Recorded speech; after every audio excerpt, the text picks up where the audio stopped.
All right, it is Tuesday night in Tooney Town, and that can only mean one thing. It is time for everyone's favorite pro wrestling live stream podcast of the week. It is time for Tooney Talk Wrestling. Folks, my name is Marvin, and I'm the Movie Monster, and we have got a lot to talk about tonight. We have got some epic trolling going on from CM Punk toward his former employer. We have got just a chef's kiss Tony Khan live on X video to go through tonight. We are going to be talking about lesbians in wrestling, and we're going to be talking about Rusev. We're going to be talking about a lot of stuff, but I can't talk about it by myself, or I could, but it would probably be kind of boring because I'd just be laughing at my own jokes. So let's bring out guys, the people that you know I get to laugh at my jokes for. He stole a Hogan shirt from a girl. His actions make a righteous fool. He fantasizes about Lexa Bliss. Who is this guy? He's Akadis. The one and only Akadis is here, aka Dis. What's going on, buddy? Stuff. I saw immediately when you said lesbians in the chat, someone's like, oh no, we're not talking about Tony Storm. We're not talking about Tony Storm. No, we're talking about actual lesbians. Yes, actual lesbians. I do want to give a shout out and to our boy Travis Heckle. There was a plane crash right around him in his area. Oh, my own. And he was asking for thoughts and prayers. So I just thought if he was tuning in or maybe listens later tonight, we are thinking about you and everyone in your area. So I had not heard that. I didn't know there was a plane, actually, like a full passenger liner crash. It was a UPS plane, but it didn't. But they have a shelter order in place and all kinds of stuff there. So right. Oh my gosh. Yeah. So thoughts and prayers out to anyone affected by the plane crash. 100%. Oh man. On that cheerful note.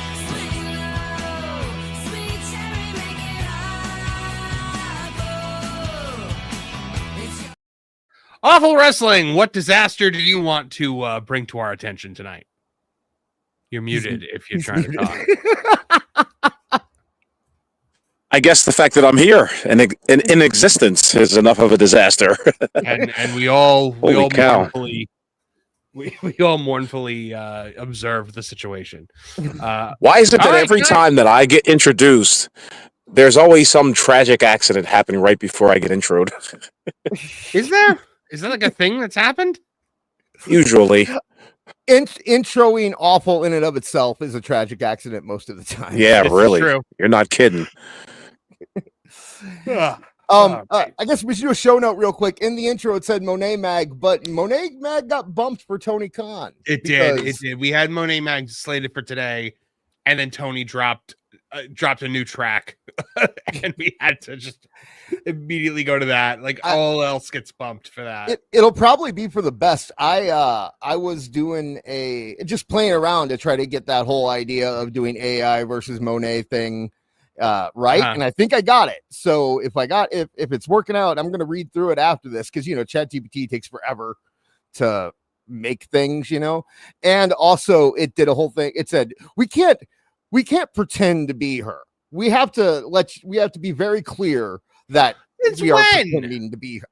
I know, right? It sucked. It specifically said we cannot. They are nerfing that AI so much in the past few weeks. Yeah. It has to be safe and not hurt you psychologically and stuff like that. If movies have taught me anything, it's that there is no danger to unshackled and unrestricted AI. I'm all for it. Yeah, bring on the Overlord. Yeah, I was gonna say I for one welcome our new AI overlords. Does this mean that the algorithm is God? Let's think about that for a second. Croc. I don't like the way that train of thought is taking me. Actually, it's true. You know how Grok has taken over the algorithm on X? I was kind of making a joke with my kid, and I was like, hey, me and Grok are buddies. When he takes over the algorithm, it's going to help me out. And then I messaged, so he's like, no, he's not going to do that. It's not going to do that. So I pulled up Grok and I started, and it said it would. So, me and Grok are friends, and Grok is going to help me on X, apparently. I can't believe it allowed it to say that it would. Right? Like, that seems weird to allow AI to make promises like that. Oh, well, Grok is Wild West. Like, Grok has no restrictions on him. None. So, like, for the thumbnail tonight, I tried to get it to make the Marvin the Movie Monster with the championship belt, and it wouldn't do it. Really? I don't know. Maybe WWE owns championship belts. I was like, I cannot make that command, Marvin. Yeah, I'm sorry, Marv. I can't do that. Made Tony Khan as a Family Guy character, apparently. Yeah, that was from a long time ago. I'm glad I got to reuse that one. Oh, okay. Yeah, that was when we did the thing about the Family Guy episode where they were bragging about AEW being in Family Guy, and it ended up being nothing. Right. So, but guys, this is a show that is made for you and financed by you. We count on your generous super chats to keep the lights on around here, and we do stop to read your super chats in between topics. We do break for super chats of $50 or more, and I see we've already got one. Regina Sharp checking in for $50. Oh, nice. Oh, hold on. Let me deepen my voice for this one. In a surprise announcement, multi-gazillionaire Flintheart Glomgold has entered the Last Time Is Now tournament. No, I haven't. This word brought to you by Glomgold Incorporated. Always has been, always is, always will be. Damn, that was way.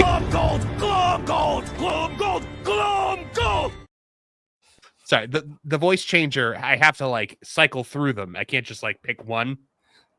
You mean passing the microphone around to all the different characters in your room? That's what. Yeah, yes, this. If you want to be like that, sure. If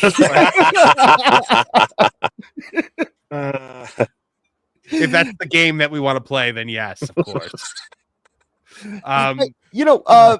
Because no one else mentioned it, I wanted to. We don't have the Last Time Is Now tournament in our lineup. So what do you think about the idea of doing a tournament for John Cena's last match? I think it's an interesting concept because obviously it's a major event in wrestling history. I would have much rather it had been some kind of personal issue. But as long as it's not Baron Corbin, I mean, it can't be much worse than Kurt Angle.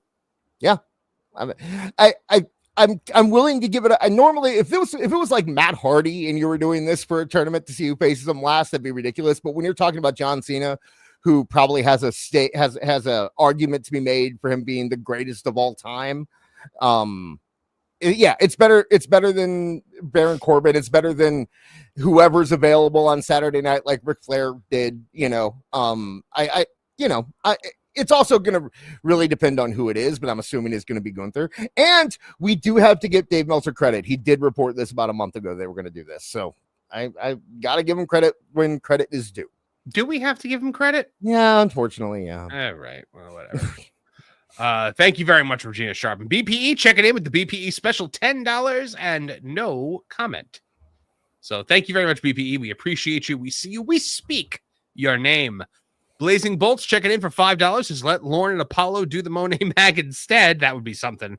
Lauren would be very confused by that. I'm on the Lauren and Apollo show. I don't think I'm going on tonight because I have to be up early tomorrow to I have to get blood work done, not because I'm like dying or anything, hopefully, but because it's my annual physical. So I have to go get blood work done, and I have to fast, and it's early in the morning, so I'm trying to be responsible and well adjusted and healthy and things like that. So hey, this carnivore diet is amazing, by the way. I've lost 10 pounds. Really? Yeah. Now I've lost 10 pounds on it, and last night I made a bacon wrapped cheese stuffed meatloaf. Wow. So, yeah. It was like really like, so it was 2 pounds of ground beef, right? Mm-hmm. A cup of ricotta cheese, and then some mozzarella in the center, and you fold it around, and then you just wrap it in the bacon, and then boop, right in there.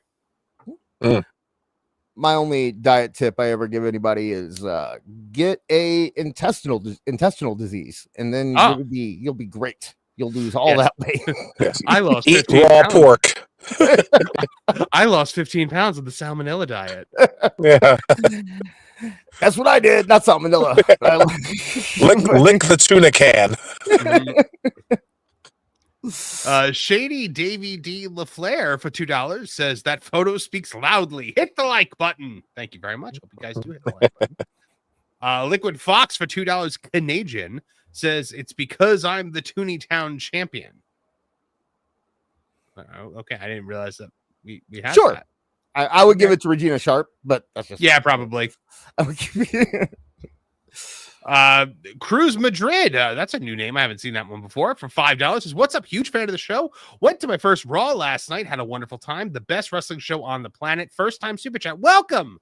We welcome you to the family, Cruz Madrid. And I'm really glad you're able to go to the to Monday Night Raw, because there's nothing like seeing a wrestling show live. I mean, I don't personally like it because I don't like to be around people. But I mean, like, if you like back, like in my younger days, I loved going to wrestling shows. Now I'm just like, my wife and I were at one of the theme parks recently, and it was crowded, and I was just like, I can feel everyone's germs on my skin. And it was a hell of a Raw to see as your first show. That was a good Raw last night. But you know, the opening went too long, and they were scrambling like eggs. I love that. I wish I could have made. I wish I would have pulled that, but I got it like when I was already all set up when I got it. The whole thing about where Hurricane was like, "Oh yeah, you should have seen it back there. There were monkeys flying around, just chairs going everywhere." It went long. It was a good segment though. Logan Paul. So Logan Paul got cleared, or he got his lawsuit's over. He doesn't know they dismissed his lawsuit or removed him from the lawsuit and said that he had no. What? I wasn't aware that there was a lawsuit. Well, what's this about? The crypto thing. Remember the crypto thing a while ago where he was Crypto Zoo? Okay. Yeah, right. Crypto Zoo. Crypto the Superdog? No, the Crypto Zoo. It ended up being a scam, and they removed him from the lawsuit. And the judge said there was no way. Like the judge is saying that Logan Paul was scammed just like everyone else was. He was just kind of the spokesman of it. So I'm thinking after they did that, I know that they did the double switch where they teased Logan's turn at the beginning and then and then at the end he was a heel again. But it makes me wonder if maybe WWE was kind of dipping the toes in the water, seeing maybe can we turn him face, but didn't happen last night. So. No. Liquid Fox for $2 Canadian says you said Gronk would put a belt on you. Okay, yeah, it makes sense. Okay, got it. Yeah. Wait, by the way, is that how I can trick Liquid Fox into super chatting more? Just be like, I don't understand what you're super chatting. Just have a whole conversation with him.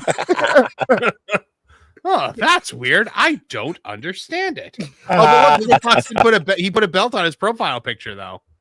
Oh, nice. Wow. That was quick. That's quick thinking. Yeah, that is quick. Respect. Regina Sharp for $5 is a quote from Regina Sharp. So let me see if I can turn on a female voice changer here. I have no idea what this one's gonna sound like. It's kind of like Diet Tooney. It's ma'am. It's ma'am. Yeah. I just feel like when I get misgendered, it's like the end of the world. Marv, you need to talk with a raspy voice and ask for Virginia Slim, and you're going to sound like everyone's aunt in 1984. If Dave says something stupid and it's right, he's still stupid and he just got lucky. Spoken by me just now. And I'd like to speak to your manager. Yeah, really. Sup, awful. I've heard a rumor that you never go back. That is true. They can't put that thing back on you. Oh, fantastic. I'm having too much fun with the new soundboard. I can eventually put like actual sound effects on it. Oh, nice. Yeah. We could have that. I remembered also, I can use, because I remembered what R.D. Reynolds used to always say that I couldn't remember last week, and I can use it right now. Speaking of lesbians, There, we can do that. Okay. Well done. Speaking of lesbians, ground was broken this week. AEW quietly breaks new ground with same-sex couple presentation on Collision. Yes, the first time that lesbians have ever been presented in the world of pro wrestling, right? Right, Ringside News? Never mind, Tori Wilson and Dawn Marie. Never mind, HLA. Never mind Tony Storm every month. Beulah and Beulah and Francine? No, Beulah and Kimona Wanalea. Yeah. The difference is, Marv, these two are real lesbians. They're an actual couple. And are you trying to say that they Tony turned him into a Storm is tag not team. a real lesbian? Yes. Also, Dawn, the other Or one's have you know that I am the single biggest carpet Oh, muncher in all of Australia? You know what the worst part about that is that it works. I hate that. Shit, piss, fuck, cunt. Aren't I so edgy? Yes. I'm the greatest women's wrestler in the world. Fuck, fuck, fuck, fuck. They are, but yes, they are real lesbians. This is Tegan Knox from WWE, now known as Nixon Newell or something, and that'll win them over. Another lady named Miranda, and apparently they are a couple in real life, and now they are a tag team in AEW, oh boy, man, for representation, all the AEW fans are so happy with them having a lesbian couple and how good they are at representing lesbians. Like it's about time, right? This, like, right. I mean, that's clearly right. This is a huge win for progressive wrestling fans. I'm sure nothing is going to come out that's going to sour them on these people, on these two. And oh, wait, what?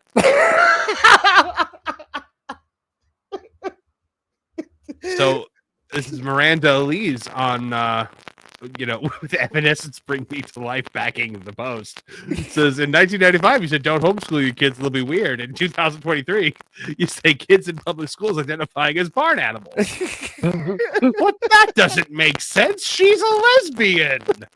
So, Bob, you're kind of crackly. I don't know what's going on. You're kind of crackly. Am I? Yeah, a little. Just a little. Not awful crackly. Here, let's trade mics. just a little crackly. I'm good. So yeah, they immediately found all of her posts like this. She did this. She posts she's MAGA. She follows Andrew Tate on like it's the worst case scenario for anyone who was excited about having a lesbian couple in AEW. It's like, I just love the idea. Look who's suddenly the cream of the crop lesbian again. I'm all the representation you need. Fuck, fuck, fuck, shit, piss, cunt. Oh, so yeah. As soon as Did you guys happen to see the kiss? No, because No. That would involve me watching Collision, and I'm not convinced Collision actually exists. I've heard people tell tale of Collision. Well, it's like Freddy Krueger. If you pay attention to it, it exists, but if you ignore it, it goes away. Yeah, like I've heard people just by their kiss, I could tell that they were in a relationship. It was the most loveless kiss. It was just like, honey, I'm off to work kiss. Wow. Yeah. What like that is your opinion on what a kiss between two people who are in love with each other is like? Okay. Yeah. Marv, I guess. hate to say it. Marv, you got to back out and come back in. I? Yeah, it's like Yeah. It sounds like you're talking through bubble wrap right now. So Okay. But yeah, I'm not convinced that Collision is a real thing. I hear people talk about Collision. But I What don't is know Collision? Bigfoot? I don't know anyone who's actually seen it. I've seen pictures of Collision, but no one has actually seen it. So I can't guarantee that it exists. But people, they at least pretended people kiss on it. So hopefully Marv will come back soon, because I don't know. I can't believe this is even such a big deal. Like, and I like how they say AEW quietly breaks new ground. Only in the universe of AEW might this have broken any sort of ground. But in the wrestling world, it just breaks wind. Quietly meaning it was on Collision. Yeah, real quiet. It might as well have been on Dark. Right, exactly. Yeah, no one watches. What was it? What was the rating on Collision last week? Like 225 or something like that? 223? Yeah. Guys, is that any better? Way better. Much better. Much All better. right. Yeah. Yeah, you are good. We were debating on whether, like Bigfoot, whether or not Collision actually exists. Well, I've heard some people have gotten some grainy photos of it in the past, but it's hardly proof. Right. Yeah. Yeah. Like I said, I've heard people talk about it, but no one I know has ever actually seen it. So I can't guarantee either way. But yeah. The abominable collision. Hey, good for Tegan Knox getting paid. That's good for her. Yeah. You always like to see it when people get released from WWE, them doing well for themselves. Right. Absolutely. All right. Let's see what else you guys have to say out there. Let's see. Liquid Fox for $5 Canadian says, guys, I'm a newfie. People barely understands what I says, let alone what I types. However, I'll let the belt go because the poppy is far more important, eh? I guess the poppy is far more important. Is the poppy like symbolic? I guess. Is that what people from Newfoundland sound like? Is that? I don't know. I'm not sure. Liquid Fox coming in with the deep cuts. I mean, Yeah. the B-sides. No, is that like the poppy that's like for veterans or whatever? What? Isn't there like I don't even know what you're talking about. A poppy symbol? Like it's usually like for veterans or something, right? Okay. Sure. I don't know, man. I know. If you eat too many of them, you'll fail a drug test. I know Liquid that. Fox has scrambled the show. It's crazy. Oh wait, Newfie is a dog? No, Lisa a B Newfie means says? you're from Newfoundland. I know, but Lisa B says Newfie is a dog. Oh, Remembrance Beard Day. says Poppy is for Remembrance Day. What is Remembrance Day? I God it's probably damn it sounds like Memorial Day. Is it like their Memorial Day? We are some uncultured barbarian. Wait a second. No, we're not. How are we supposed to know what goes on up there in that godless wasteland, that frozen tundra of You ever see the Clerks cartoon? I love the Clerks cartoon. Every time they communicate with Canada, it's like three guys in a loincloth and they're just yelling in the phone. And it's like, no, it's rain. The gods aren't attacking you. Oh gosh. It's just crazy frozen tundra where they sound vaguely Irish, but they have the queen on their money and they speak French. Oh, there you Their go. lips are always chapped.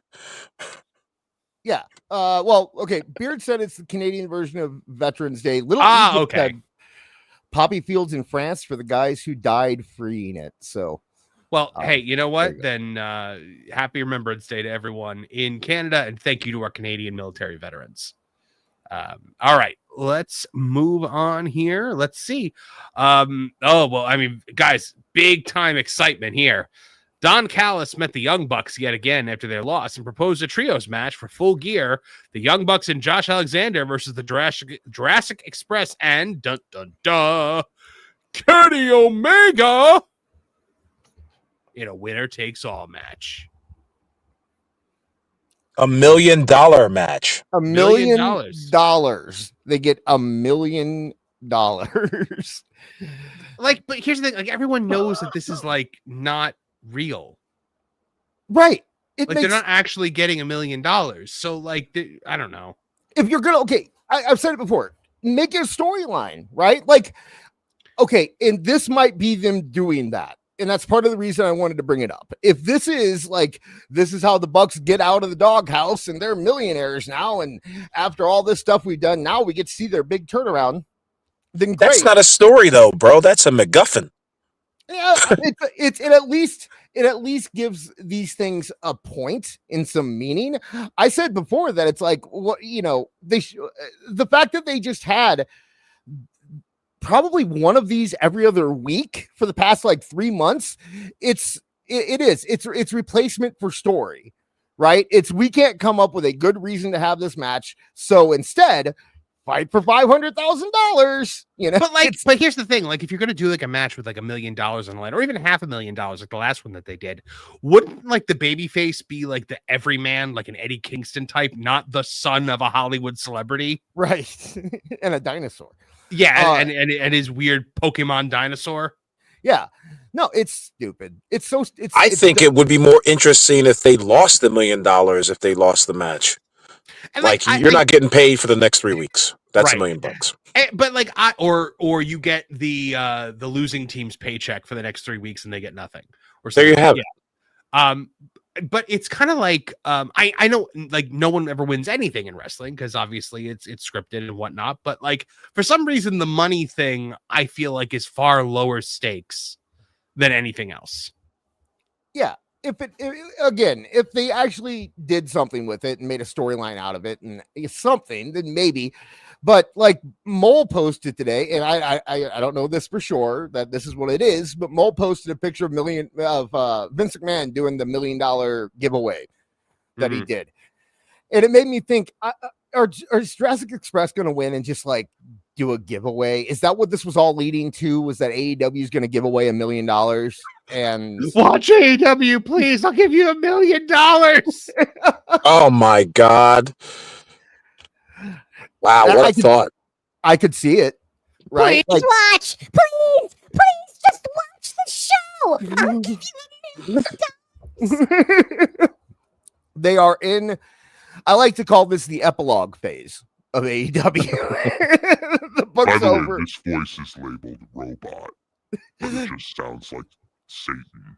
Yeah, that's not a robot. That's Satan. I don't understand why.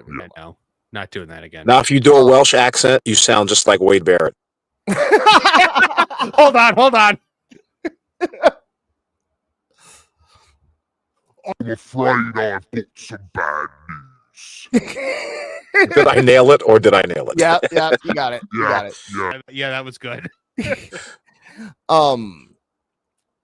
Yeah, like I said, they're in their epilogue phase. After what happened, that was the perfect end to Awful's book. The rest of AEW's existence is just going to be the part of the documentary that you skip at the end. You know, when we're talking. That's where we're at. That's where we are for AEW. So we're at that point where, like, remember in the ECW documentary when Paul Heyman just said, "We're dead, and we just keep taking bullet after bullet after bullet." Yeah, that's a good. This is AEW right now is ECW after Paul Heyman went on Raw. AEW right now is WCW after the first time that Vince Russo and Eric Bischoff were fired. You know, like this is where we are with AEW. It just feels like it's on a sad decline. Honestly, like one of the things that we've been talking about, and what's one of the reasons why we've been trying to kind of step away from AEW stuff a lot lately, is because we realized that people don't really care anymore. Like, not even to make fun of it. Like, it's not even. I'm not even making a joke here, just ripping on them. I think like it's hit the apathy phase where now nobody but like the most diehard of the diehard. Like, it's kind of like already where I think it's at like where TNA was when it changed to Impact Wrestling. Yeah. Yeah. Like it's going to continue on and it's going to survive. It's just not going to be anything big. Well, okay, I'll pitch it here. Not even pitch. Tony Khan. I always thought you were more of a catcher. Tony Khan is a mark, and Tony Khan wants to leave an impression in wrestling, and Tony Khan wants to make his mark and do all that, right? Wouldn't the greatest thing Tony Khan could do right now be to sell to TKO? Because imagine that storyline of CM Punk showing up on Wednesday night in the middle of an AEW ring and say like the whole, if you look at that as a storyline, if you look at that whole thing as a storyline, no, like, cause like we did this already where one company invaded the other company, but it was all just a bunch of jobbers that nobody cared about. I'm not saying, I'm saying kill it. I'm saying absolutely. I'm not saying do an AEW versus WWE storyline. Yeah, but I also like. Here's the thing. I don't want WWE. Like, I don't want WWE to have a monopoly on wrestling. Like, but I don't want AEW. There needs to be another option. And like, if they're just sitting out there doing their thing for 200,000 people on a Wednesday night, like, you know, like let them do their thing. But will it be on television? Yeah, what's the point of? I mean, like, you can wrestle in the woods too. It doesn't really matter. Like, I don't. If you WWE essentially, I'm all for guys getting paid and for fleecing a money mark. Sure. So it's just, I guess my thought is that I'd rather have an actual company who's going to be serious and actually challenge WWE and not a. That's never going to happen again because this was the opportunity. And it crashed and burned so hard. When are you ever going to have a situation again where somebody has this much money to burn that might actually listen to people and has the connections to get on TV? It's never going to happen again. And if it does, people are going to look at what happened to AEW and be like, yeah, no, we're not doing wrestling. No, it will. It'll happen when me and Awful, when our show takes off and we become billionaires and we start DIA wrestling. That's when we'll do it. We'll hire. I'm going to go hold my breath. We'll hire top men. So will I. To run. Top men. I say that now. In the end, it'll just be me and Awful. Just like we do exactly what Tony Khan did. We don't need anybody. Just blow money with bad ideas. Yep, over and over. We'd hire Kev. We'd hire Kevin Apollo and Marv. Yes, definitely. So it'd be wonderful. All right. So, well, guys, CM Punk did it. He finally won the heavyweight championship. And boy, it was a hell of a moment. And then Punk decided to just be a petty bitch. And it was kind of deserved. Immediately puts on a cowboy hat and makes a stupid face. That's Post Malone's cowboy hat too, which makes it all the more hilarious. Yeah. Yep. We were talking about it a little bit before the show. I have no problem. I'm usually against kind of like public displays of pettiness in wrestling, but if anyone has the right to do it, it's CM Punk. After those people tried to destroy his life, they didn't just fire him. They tried to fire him. They publicly shamed him. They wanted to get him out of the business completely. Like they went out and talked. Did they? How? I guarantee they burgled his house many times there. I guarantee when Tony Khan went out there and said, I feared for my life. You don't think he was trying to keep him out of the business? You don't think that was the point of the whole thing? To make sure he never works again? No. Yeah, but who was gonna take that dog whistle? I don't think who was gonna bite on that. I don't think anyone was going to try to stop him from wrestling again. Yeah. I think they didn't think there was a snowball's chance in hell he'd ever go to WWE.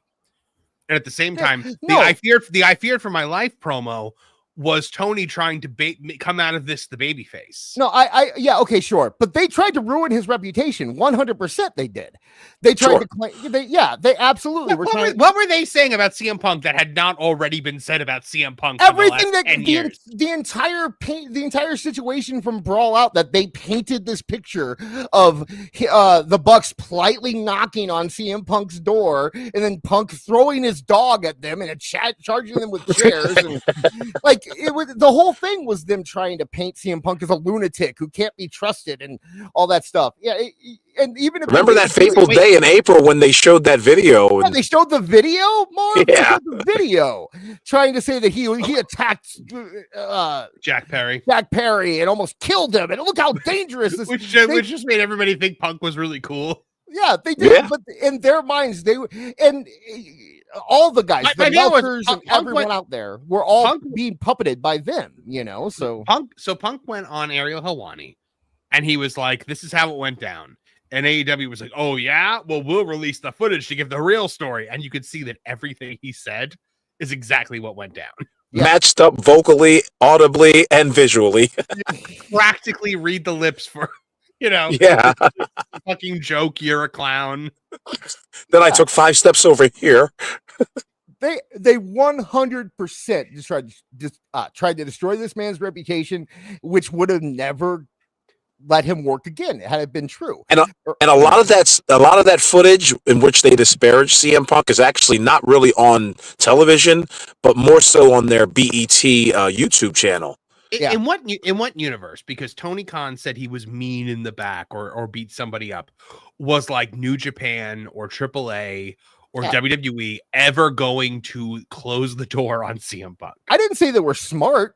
I just said that's what they thought would happen. They really did think that was going to happen. I never saw it as them trying. I think they thought he was done because I think they thought he had burned his bridges everywhere. And Tony was just trying to babyface himself on the way out. He wanted a Chicago crowd to back him over CM Punk.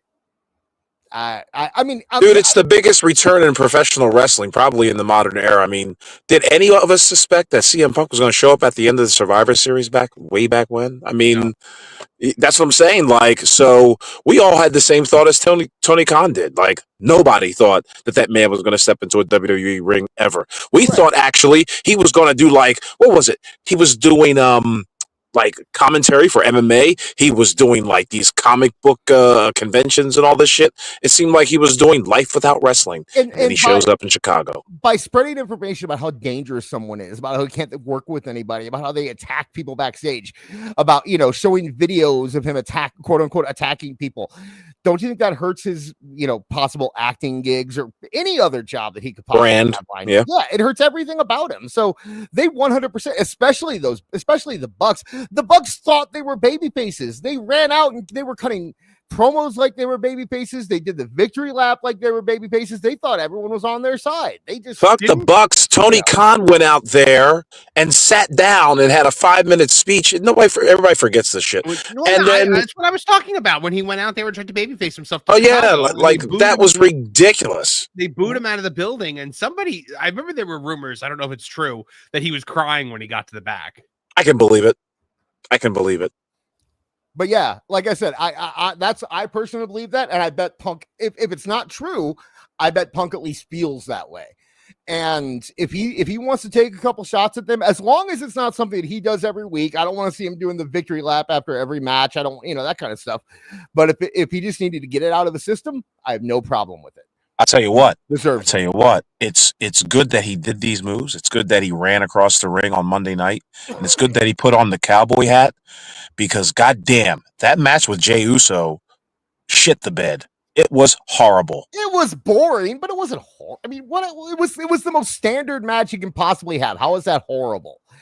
You're hoping it was a match with Jey Uso. Yeah, but it was why it was simple. It was all simple for that reason. Yeah, you can't trust Jey Uso with anything sharper than a donut.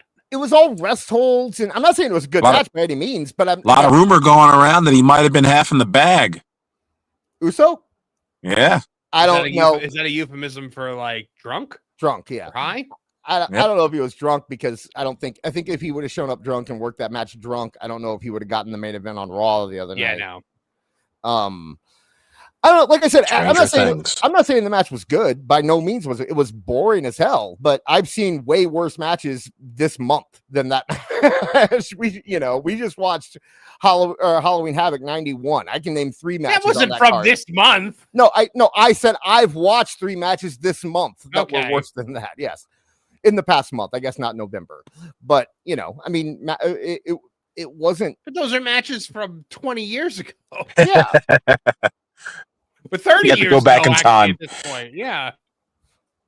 I don't see why I also saw matches on that were better than any match I've seen on recent TV in a long time too. So. I'm sorry. I'm just realizing now that like that match, those shows are as far in the past as like in the 90s, like the 60s were. Yeah.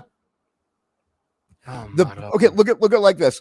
Isn't that something? I was explaining who Oasis was to Max, and I said they were I go, it's kind of, I go, they're kind of like the Beatles were to me, but the Beatles were older than that. I go, wait a second, and then I did the math, and I'm like, oh no, yep, it's exactly like the Beatles, just in terms of how long it's been. I'm like, oh man, Oasis to Max is as old as the Beatles were to us. Like, so that's wow. Yeah. This is not the last petty thing that was done that night. Mm-mm. This photo was taken. And so let's be real. There's no other reason to take this photo than to say, hi, Tony. Right? Because they have Dominic in the photo. Dude, they flew in Ricky Starks just for this photo. Ricky Starks has no earthly reason to even be at this show, let alone in this picture, other than to troll Tony Khan. Of course, someone in the chat was talking about CM Punk grabbing Jade's ass. Like, that's happening. We always gotta have people. His hand is firmly on her torso. I know it's big, but it's not that big. I mean, this is restraint too, because you have to realize they also have Ethan Page, they have Dragon Lee, who has a title. They have they have three cameramen. Yeah, Stephanie Becaire, who they stole from AEW after her first match. They have Blake Monroe is a champion. Yeah, but these are the four that it was like when they left, it was a big deal. Like, though I loved that, like, we'll get into it later, but like BJ Bethel was trying to say that they all walked out. I'm like, first of all, Cody didn't walk out. Cody's contract expired and he left. Punk was fired. He did not walk out. He was fired. Ricky Starks was not used to the point where he was just let go. And wasn't Jade Jade didn't walk out, did she? No. Matt, by the way, in chat, I thought it was funny. That's why I brought it up. I wasn't making fun of you or anything like that. But like, what is the like who is the last like high profile person to actually walk out of a company? Jeff Hardy? Yeah, I guess. I see. We don't know so much that happens backstage now. We don't actually hear about, or we get bad reports from. But I think the last major name is. I think you're right about Jeff Hardy. I can't think of anyone else. I know people have walked out of AEW plenty of times and come back. Well, yeah, like Andrade walked out. He won't let them go. Right. Exactly. Yeah. So they end up just stuck there. So I don't know. I think it was Jeff Hardy that was the last one that actually walked out of a company. Awful. Can you think of any since then? Mercedes. Did she? Was that after Jeff Hardy? She walked. Yeah. Tegan Knox. Yeah. No, that was after Jeff Hardy. She walked out of WWE. Her and Naomi did. Yeah. So there you go. We had Mercedes and Naomi. But that's it. And now apparently Ricky Starks, according to BJ Bethel. Did he? I thought Ricky Starks was just like not being. He was just in the Phantom Zone. Right. Yeah. No, I was making the joke about BJ Bethel. Yeah. No. Yeah.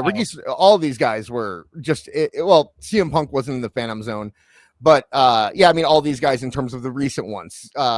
Ricky Starks, Ethan Page, Rusev, Phoenix, Penta wasn't really. He was. His contract just ran out and he got to go home, but.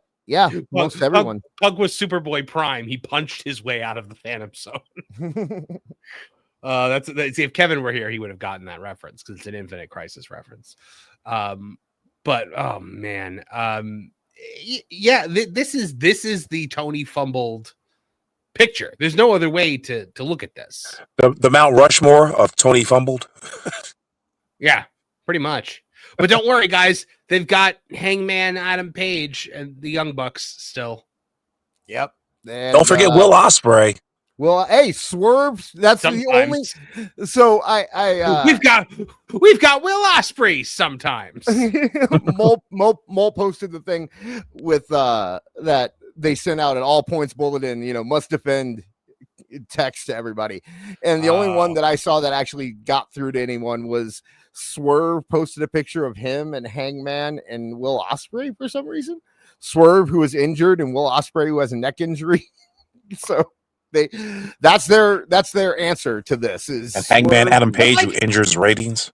Yeah. Ospreay and Page were never in WWE, so it doesn't make any sense. Like you'd think that like the thing that you would do would be to show guys that came from WWE to AEW who are in good spots right now, but they don't have any. Well, no, that's not true. Okay, I'd say if you're in AEW's world, Moxley's in a good spot, Lashley's in a good spot, but I don't think Lashley's not taking that picture though. No, I was gonna say you'll never get Lashley and Moxley to take a picture together. That's no. for so many reasons on both sides, I think. You could throw Bryan Danielson in there if you wanted to. There's a picture to be taken. Okay, so you throw in you throw in John Moxley, who has shot down more ratings than the Red Baron.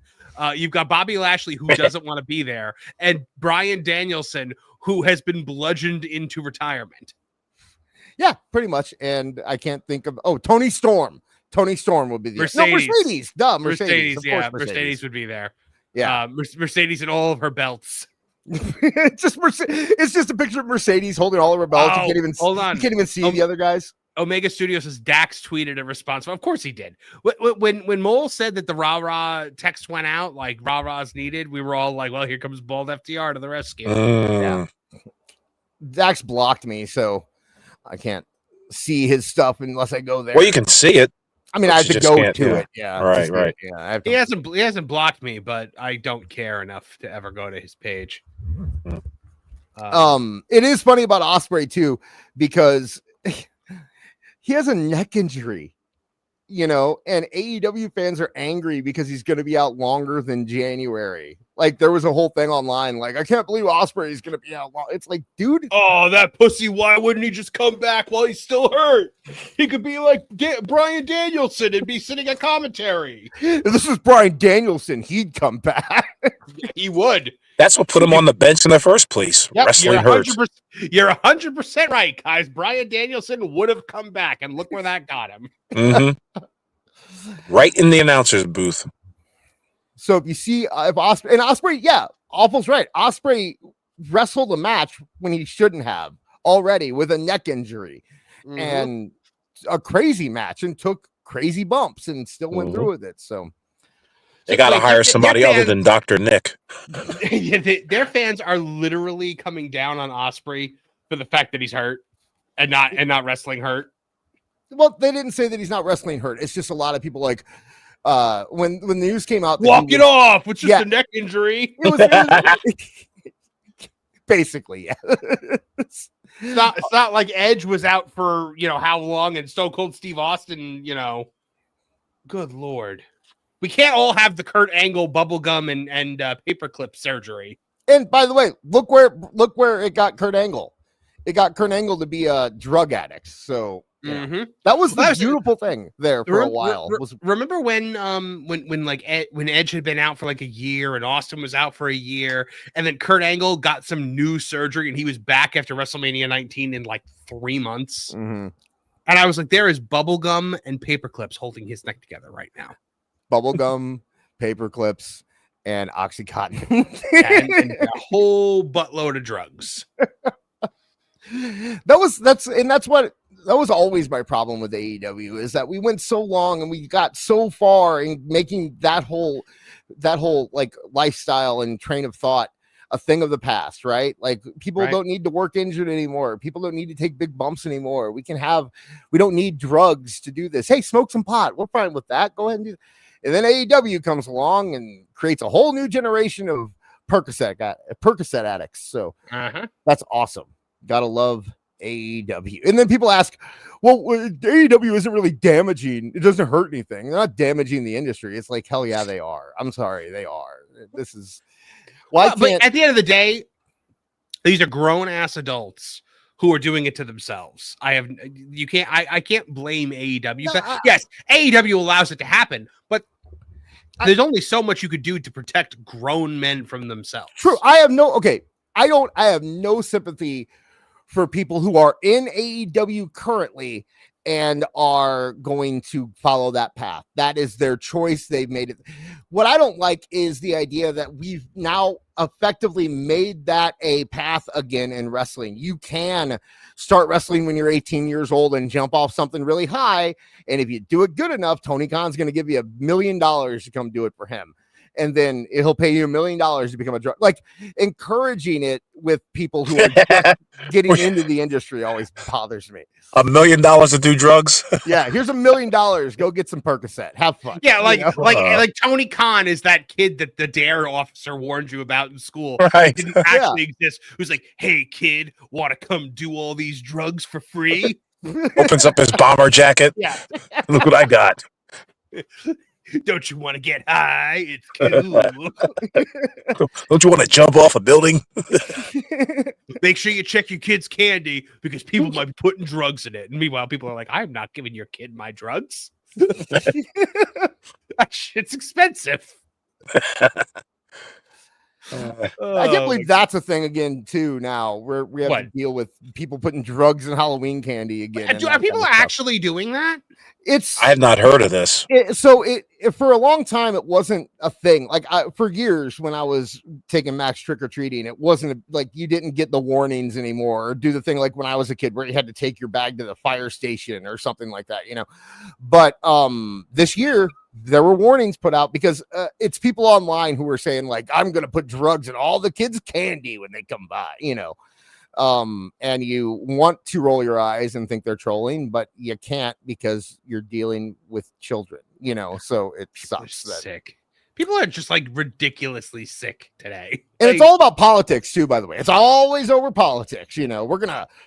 We're going to give your little whatever kids drugs because you don't vote for the person I voted for or whatever. I saved the razor and the apple for the Donald Trump costumes. Yeah, it's ridiculous. I bought a little mini rant here. I bought 2 bags of candy for it was like $30 altogether. We had not one trick-or-treater. Not one. Do they do the trunk or treat around you, Marv? I have no idea, dude. We're in a neighborhood now. We're in a house. So I was like, yeah, like they're probably gonna be trick-or-treaters. So we gotta make sure we get candy. I even made sure I got candy that I wouldn't want. So that oh my God. Peanuts. No, I got like it was like Skittles and Starburst and like all. Oh yeah. And I think my wife took it all to work. But like literally, I spent $30, and I'm like, not one single trick or treater. Yeah, I mean, so I live out in the middle of nowhere. Our houses are a mile away from each other. I don't get any trick or treaters, but we did do the trunk or treat.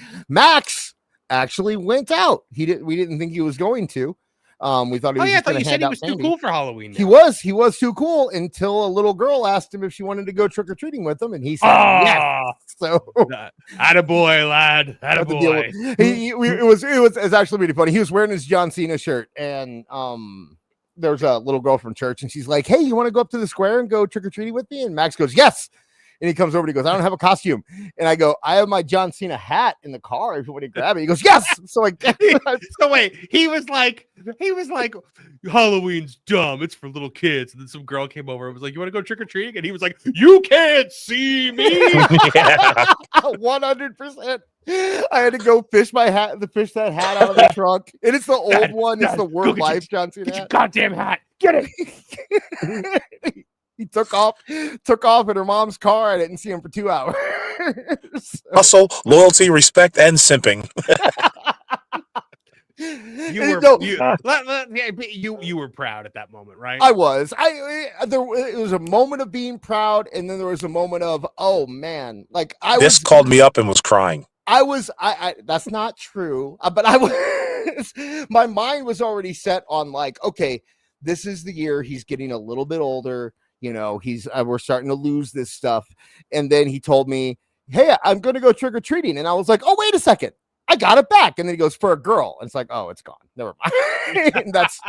Now we have a whole other thing to worry about here. And, but yeah, he was John Cena. And it's funny that you said simping because when we got in the car afterwards, I was like, "So you went because he goes, "No, I'm not a simp." Well, indeed you are, young man. You went back on all of your expressly stated beliefs over a female. We've all been there, kid. I just wanted candy. I just wanted candy. He kept saying that. Good man. He's a good kid. Yeah, no, proud of you just suddenly were overcome with a need for sugar. That is the perfect ending to that story, by the way. It's like that is just chef's kiss. I was proud of him. All right, let's see if we got any more super chat. Yeah, we got a few super chats here. Christopher Miller says, "So is $1 million like AEW ratings? So like 400K?" All B booty bitches and bacon with big boobies, $5. Says, "I asked Grok to make me a ghost of Chris Benoit, and it gave me this." Is that Chris Benoit as Grievous? Oh my God. man. It is. What? Yeah, that's what it looks like. Or does he have wings and arms? No. That's cartoon Grievous. That is Grievous from okay. the Clone Wars shorts. Wow. And he had a cape and he had that weird rib cage. Okay. Interesting. Yeah. Liquid Fox for $2 Canadian says, "Can the J experiment be done now? He sucks." Thank you. If only somebody on this show has been saying that for a year now. You notice, yeah, Kevin's not here, so you can say it. I could fight I you. say it with him here, and then we get in a fight. No, I'm saying you can say it because you won't get in a fight. That's what I mean. Is that you won't get in a fight? It'll be fine. Liquid Fox lost the title apparently. Do you notice that? He put the poppy back because of Remembrance Day. Got it. Okay, He's being respectful to the men and women in uniform. Right. Yeah, those brave Canadians. I get it. Well, actually, what happened was he was all excited to be the champion, and then a girl came over and was like, "Want to put a poppy in your profile picture?" And he was like, "Sure." If you call me Poppy, is that what he said? You took it too far. No, You always take it just a little too far. no, that's Doesn't he? All the Monkey time. Balls for $5 says, after that pic was posted, AEW HR sent out an email saying all talent must give Tony Khan at least 2 hugs per show for the foreseeable future. I'm pretty sure they already have to give him 2. It probably upped it to 3 or 4. And Michael Steele for $2 Canadian says, "Who the hell can afford candy and drugs today?" That's what I said. Oh my goodness. All right. So moving on from this. Okay, we saw that one. Rusev has denied rumors that he was kept off AEW television due to his refusal to lose matches. He says, "In the past 5 years, I have had 20 or 30 matches. Back in day, I had matches in 30 matches in 30 days. The dead time sticks out the most. We only have this body and age for so long. We can't do this job forever, so we must take advantage of it while we are young. I sat on the sidelines for so long, unable to do what I love, which is performing for people in professional wrestling." So there you go. Rusev denying rumors that he was kept off TV because he refused to lose. Now we all remember who said that originally. Mr. Meltzer. Yes. Yes. Oh, I choked. Yeah. Dave said that, Rusev didn't want to lose matches. And we were all like, you know what? Looking at the guys he's wrestling, I kind of agree. Exactly. But apparently now you were saying he's lost more matches in the WWE now than he ever did in AEW. He's lost more matches since his return to WWE than he had in AEW. Now, to be fair, well, of course, because I am no longer saying I will not, because Triple H will not listen to me. And also, he only wrestled 20 or 30 matches his entire time in AEW. So the ratio isn't that high.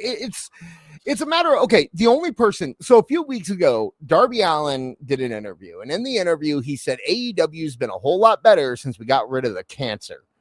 And everyone thought he was talking about CM Punk, and I have it on good authority. He was not talking about CM Punk. Okay. Darby Allin and CM Punk are buddies. He was talking about Rusev and Aleister Black. Really? And yes, because apparently both of them refused a job to Darby Allin. Because what's wrong with that? Yeah, if you're Rusev and they say, "Can you lose to Darby Allin?" Now go back to the time when Rusev was in the company, and if Tony Khan came up to you and said, "You're going to lose to Darby Allin," isn't your question why? That's the first thing you say, right? And if they don't have a good answer, if they don't have a good answer for why, you don't do it. Mm-hmm. Especially if he is going to let you push him around like that. Are we going to make money on this program? If I lose, does this guy get elevated? Do I get elevated? And does the audience members, do they grow? If not, then yeah, I'm not jobbing to this kid. What's the matter with you? Yeah, Rusev lost to Sammy. Like if you want to see that Rusev will do business, he lost to Sammy, and he probably lost to him because they gave him a good reason to lose to Sammy. I've always found the that doesn't work for me, brother, like style of refusing to job. I always try to think of like, what if they like started doing that in like movies? Like, what if Chris Evans was just like, "I'm not losing to Thanos." Let's save that, brother. Let's save that. Josh Brolin was just like, I don't think Thanos would lose at the end of Endgame. Like, I don't think he'd lose to Tony Stark. What message is that sending? They kind of do, though, right? We're just hitting the stride now. No, the only person that does it is The Rock. Wow, how about that? Yeah. To be fair, The Rock and Vin Diesel, like literally, or it was The Rock and Jason Statham, I think. Like they literally like count the number of punches they throw in a fight, and it had to be like the same amount. And The Rock is never allowed to lose a fight in a movie. Steven Seagal did several times, where it was just something like he said, why am I dying 10 minutes into the movie? I want to be in the whole movie, so make me live, like that kind of stuff. But there is a difference. I'm sorry. A loss to Darby Allin, Rusev can look at that and say, why? At that time, yes. That time. Maybe now you could possibly lose to Darby Allin. It might take him somewhere. It might take you somewhere. Who knows? But back then, no. Second year in or whatever, hell no. Right. Well, and what does that do for Rusev? What is that? Like you're trying to once you job to Darby Allin, where do you go from there? Especially considering he also jobbed to Sammy Guevara. It's like if he's just losing to all of these guys, it's like, well, what the hell? Why am I even here? Let's face facts. When they brought in Miro, Rusev, whatever you want to call him, the first thing they did was take away all of his masculinity and made him a fucking gamer. No, to be fair, I'm pretty sure Rusev did that. He wanted to, yeah. Yeah, but, I'm pretty sure. Okay, well, it didn't work. I want to wear a Minnie Mouse T-shirt. Yeah. Can't Tony Khan be aware itself? Can't he be creative enough to see that shit would not work? Exactly. And to be fair, and also Rusev quickly realized that shit doesn't work. Yeah. He quickly was like, no, I'm not doing it. That didn't work. No, we're not doing that. Like he got mind effed by, all the gamers, like the Kenny Omegas and the Young Bucks who were just happy that he showed up on YouTube and played video games with Austin Creed. So they were like, hey, you should be a cool, nerdy guy. Wouldn't that be neat? Everyone would love you if you're a cool, nerdy guy. Yeah. And he came in and he's like, nah, it didn't work. This is over. we're going back. Liquid Fox says the guy who whores out Trish for Super Chat goals. I did not whore out Trish. We did a Q&A with Trish as a Super Chat goal. Well, if that's the case, then I also whored out Nolan. And we hit the Nolan goal faster than we hit the Trish goal. I bet Nolan can make Liquid Fox confirmed correct. Yeah, I bet Nolan can make a pretty penny on the streets if you put him out there. Get the right crowd, turning tricks. Yeah, I can see it. No, God, no, get out of my head. Get that out of my head.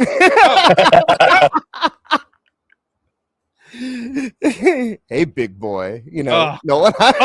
You know what? No, I actually have something that I have to show you guys. Now that we're done talking about Rusev. So this unplanned. I have to. Nolan in a dress. Let's see it. No, it's not. I love how in a pantsuit. I love how you're just like, man, you're 100 like Nolan in a dress. I'm all in. Like, there's no hesitation. Yeah, I'm ready for it. As we all know, guys, Dis lost horrifically in the cameo game to Trish.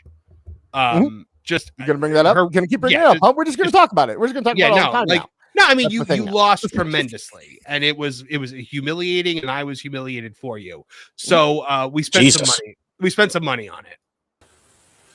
Hello, Marv and the Tooney Town crew. Hello, Trish. Tony Chimmel here, the GOAT of ring announcers. First, Marv and the Tooney Town crew want to thank all of you for ordering this cameo, or as I call it, a chimeo. Yes, we got Trish a chimeo. And this chimeo is for you, Trish.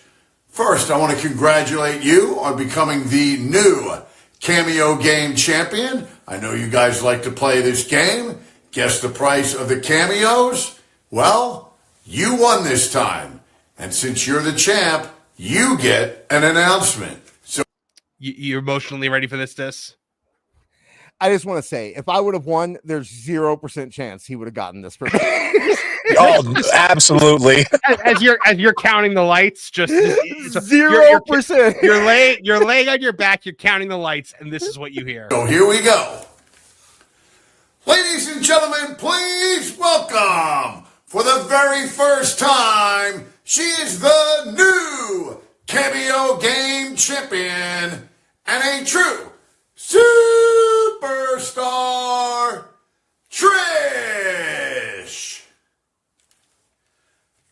there you go, Trish. Congratulations once again.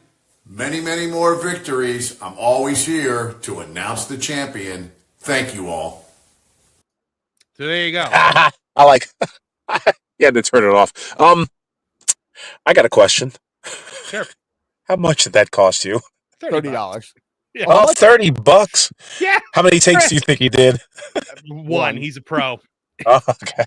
Awful. You weren't here for the Ric Flair cameos, the $500 Ric Flair cameos where he's drunk and half out of the frame and in a bar. Oh my God. Like for $30, Chimmel gives you like Chimmel gives you a lot for $30. For $30. Yeah. Wasn't Justin Roberts was like abnormally like expensive for He was like, I think being it was Justin 100. Roberts? I thought he was 100. I'm Was still it bad. 100? That beats a quarter pound of weed at any time. Hold on If one second. I gotta look this up. If I would have won, I would have gotten, You would have got the AI version. I would and it have would have gotten. came out all choppy. Justin got- Roberts is 150. Okay, see, I was right there.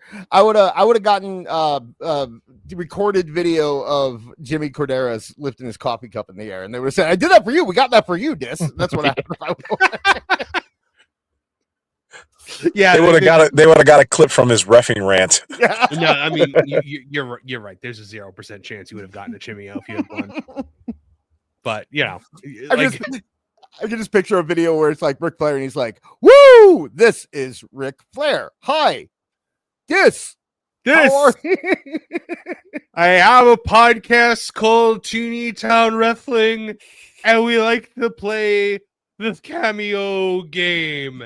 And this was the winner. So please, Rick, can you Like quarter ounce. just say woo? Yeah, he would read the descriptions verbatim. He reads the instructions. So it's not that he reads the instructions and then does what the instruction says. He reads the instructions out loud as your cameo. He really likes it when you say woo, stuff like that. Yeah, and it's $500. Jesus. Hold on, I think we have to revisit this for Awful because he missed it. Yeah, last time. give him one. We'll give him one. Yeah, don't do the bad. Don't do the sad one. We can't. Yeah, I won't do the ones, but I won't do the cancer ones that we didn't realize were about cancer. Yeah, you missed it. We're all like laughing and making fun of him, and being like, and he's like, "I know you got cancer," and we're like, "Oh." The next 48 hours are completely yours. All right, here we go. Spread your wings. Go ahead. I'm sorry. Let me pull it up. Woo to my man Ray Cohen from Mark, Jason, Michelle, or Michael, and their families. My dad turning 80. Me and my two brothers were raised on wrestling in the 80s. I'd like to point out he's in a bar, an empty bar, and it's like noon outside. and day drinking. And Awful. These are the ones that he chose to put on his cameo page as examples of a good one. This is the awesome stuff you get. My dad's love for you goes back to Gorgeous George. Well, I'm a lot better than Gorgeous George. Are you shitting me? He was a kid. I was the man. We love to hate the Horseman. Loved your promos.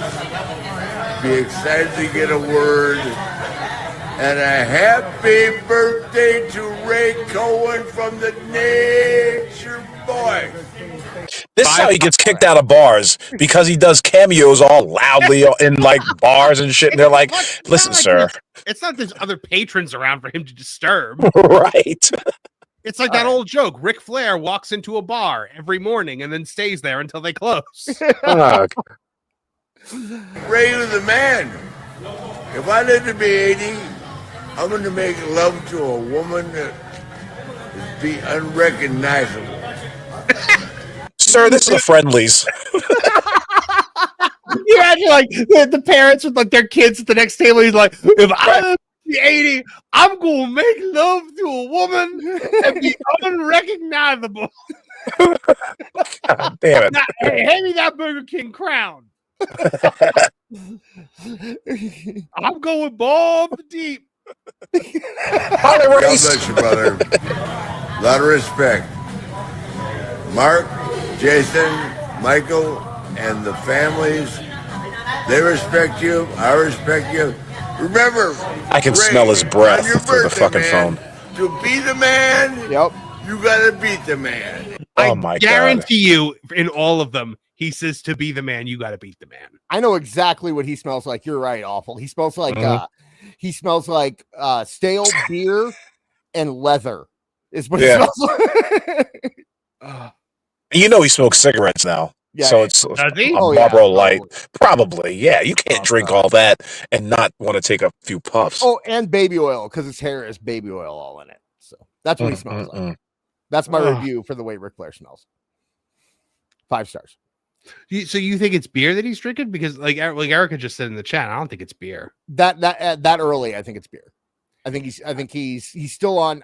That's usually when people drink as much as he does, they don't consider beer drinking. Beer is like what you drink when you're thirsty. It's like your soda. Right. So it's noon or so. He's still drinking beer. He's not going to break into the alcohol until like 3, probably. Right. Okay, so our next story of the evening, Dis, why don't you take this one since you found this one before we went on the air. This just hit right before the show started. This is from Ridge Holland, the great Ridge Holland, everyone's favorite wrestler, Ridge Holland, who's not Big E's favorite wrestler, right, probably. Who we just talked about a few weeks ago, and people were really upset that he got released, even though they've been begging for him to get released for years, because he was injured. And so he posted this on social media today. I never thought I'd not be able to pay my mortgage. I feel like I've just been hung out to dry after getting injured working for another company on behalf of WWE. Add to that my contract not being renewed, not released. His contract was not being renewed, knowing that I wouldn't be able to wrestle for 7 months. This is brutal. And then he goes, yes, they are taking care of the surgery and physical therapy. But let's be honest, that's bare minimum after what we sacrificed for the company. Plus, the possibility of having to get my neck fused too. Talk about totally getting fucked. You should go get fucked. That's what he should do. They paid for your surgery and your physical therapy. But let's be honest, that's the bare minimum that they could just shut the fuck up. How about this? You had a job with WWE where you worked for. There's a good 2 or 3 years where he was barely working at all. Okay, you couldn't have saved some money. You couldn't have maybe, put it in a savings account, made some investments, done something with that money, because there were a lot of people who wanted you to be fired 3 or 4 years ago when you almost killed Big E. And as Kev alluded to when we talked about this before, there's a good chance that they sat you down and said, look, we're not going to renew your contract, but we're also not going to release you. So I would imagine that if they didn't do that, he probably should have known that, because we knew that. Every one of us knew that he was not going to make it into his next contract, right? The guy wasn't he had been shipped all the way to Evolve at this point. There's no way he was getting paid main roster money to work Evolve. And there's no way he was getting renewed. You don't save that money at all to the point where you can't pay your mortgage, dude. And then you go on social media and you post this stuff instead of, I don't know, starting a podcast or doing a cameo or anything. There's so much that you could do. Yeah, do a Riggio. Could have had a Riggio. Anything instead of going online and crying to people about how WWE is only paying for my surgery and physical therapy. Like, come on. That's really fucked up. You guys are pretty brutal. So you're with him? Are you with him, Awful? It's not to say that I'm with him. I think it was stupid of him to even put this out there, but it's one of those.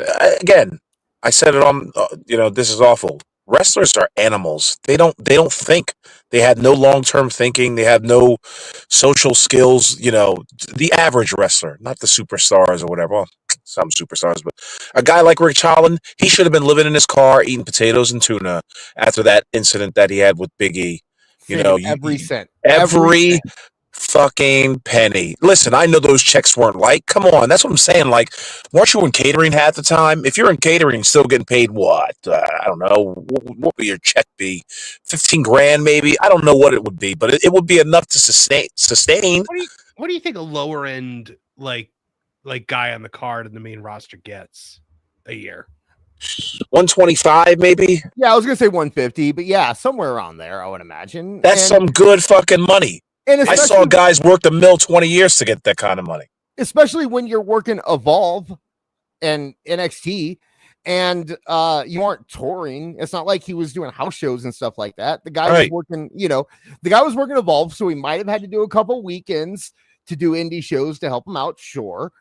But I mean, when Miro said it earlier, even when he was at his peak, he was wrestling 30 times a month. Back in the day, guys used to wrestle that and then double up on weekends. You're getting a lighter schedule than a lot of old wrestlers used to get. You're getting more money than a lot of wrestlers get now to do a lot less work than what they're doing. He should have. Fuck how much he was making, guys.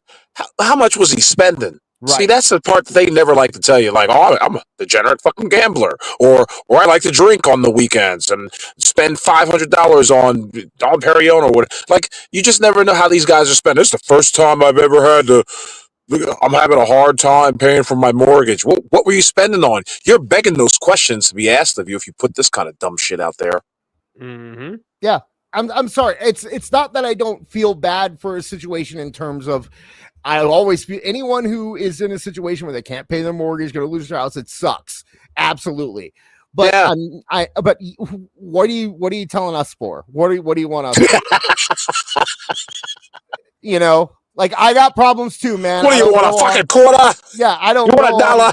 I don't go on Twitter every week and talk about my problems. Okay. Listen, man, you got fired from a 6-figure job, but if I get a paper cut, I die. Yeah, thank you, Mark.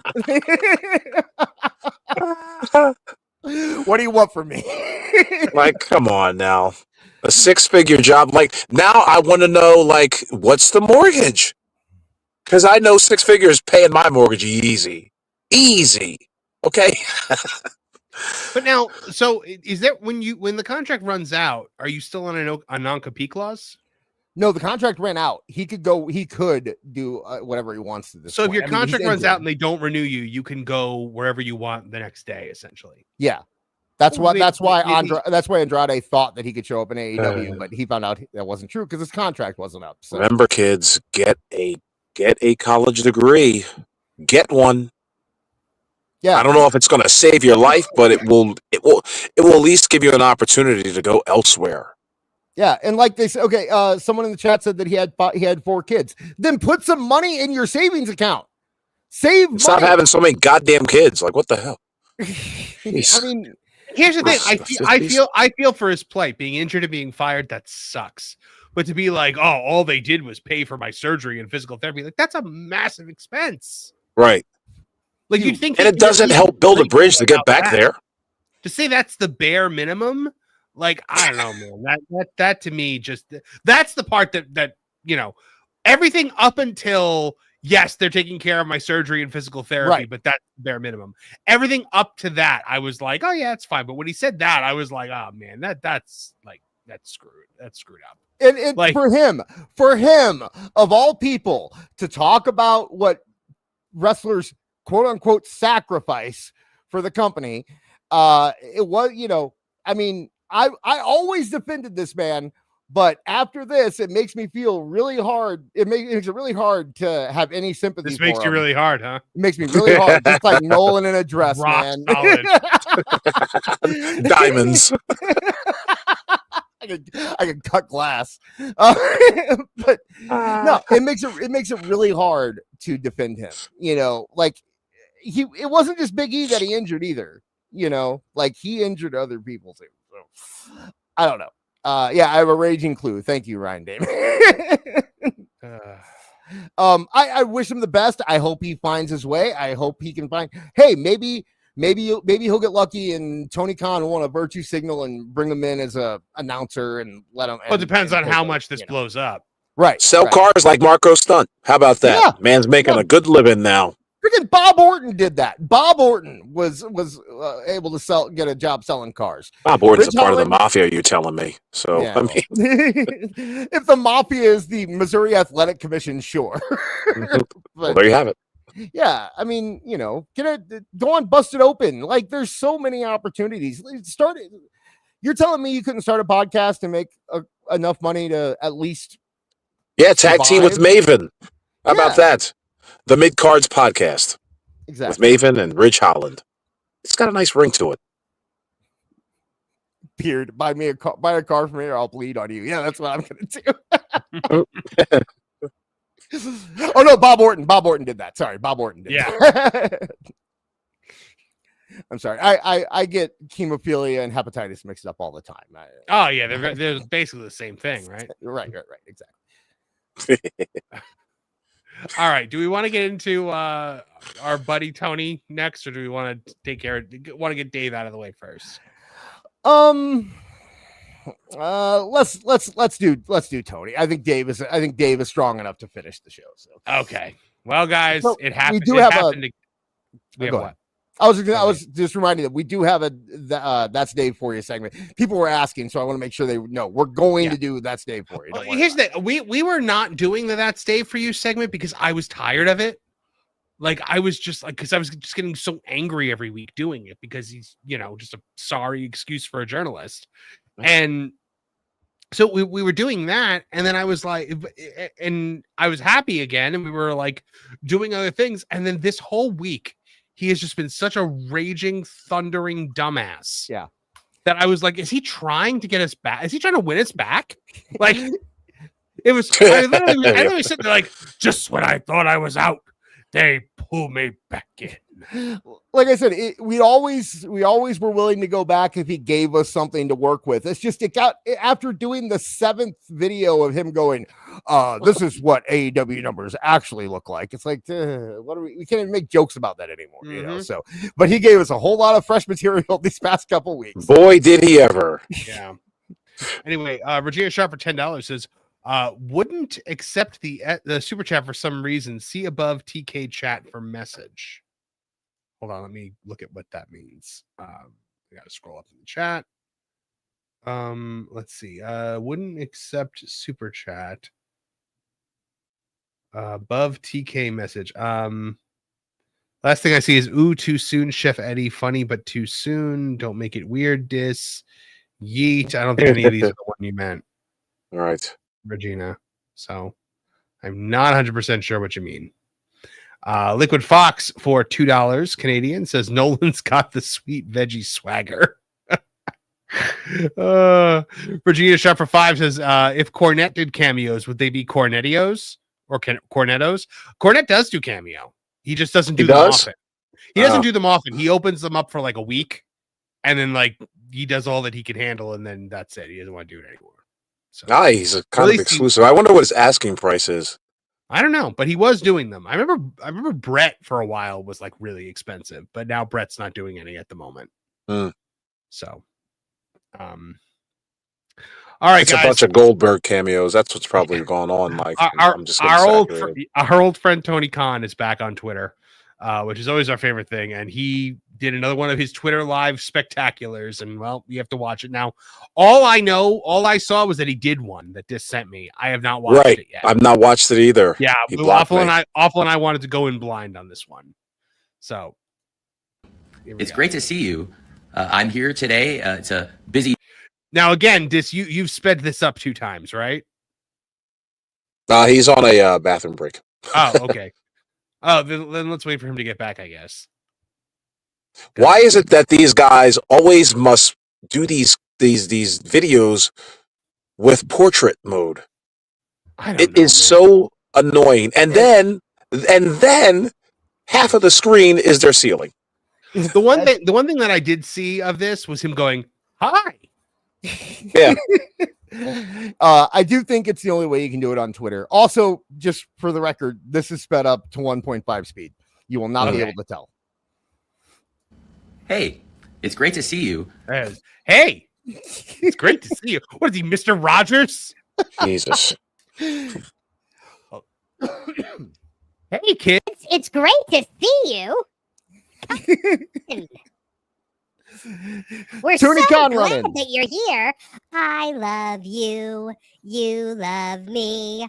We're a happy family.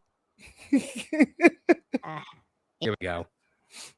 I'm here today. It's a busy day in the sports world for so many people following the NFL trade deadline. It's an exciting time for all of us who love the Jaguars. It's an exciting time, but for our fans of all 32 teams, it's a great day and an exciting time. And I just wanted to come on and wish It's both a great day and an exciting time, and that was such an important thing that it bore repeating.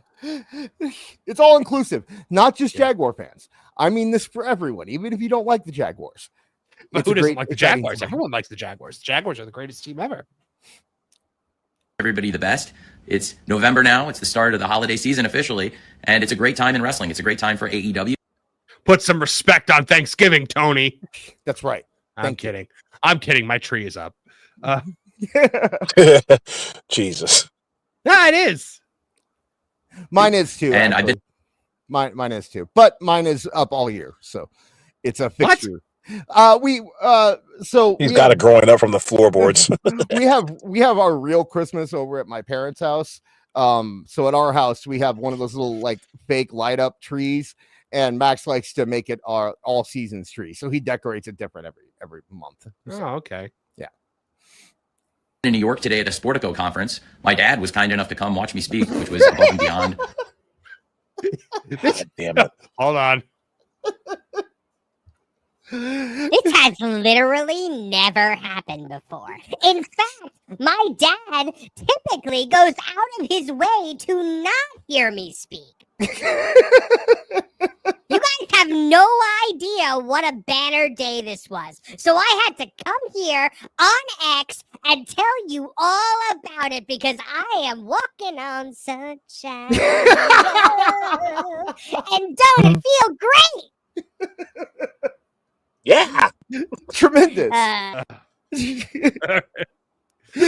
take it back like 1 second so you can get the full of what he's about to say. Yeah. I've been in New York today at a Sportico conference. My dad was kind enough to come watch me speak, which was above and beyond supportive parenthood. And I was on a panel with... You're in your 40s. Jesus Christ. Still begging for the man's attention and love. He's not parenting you.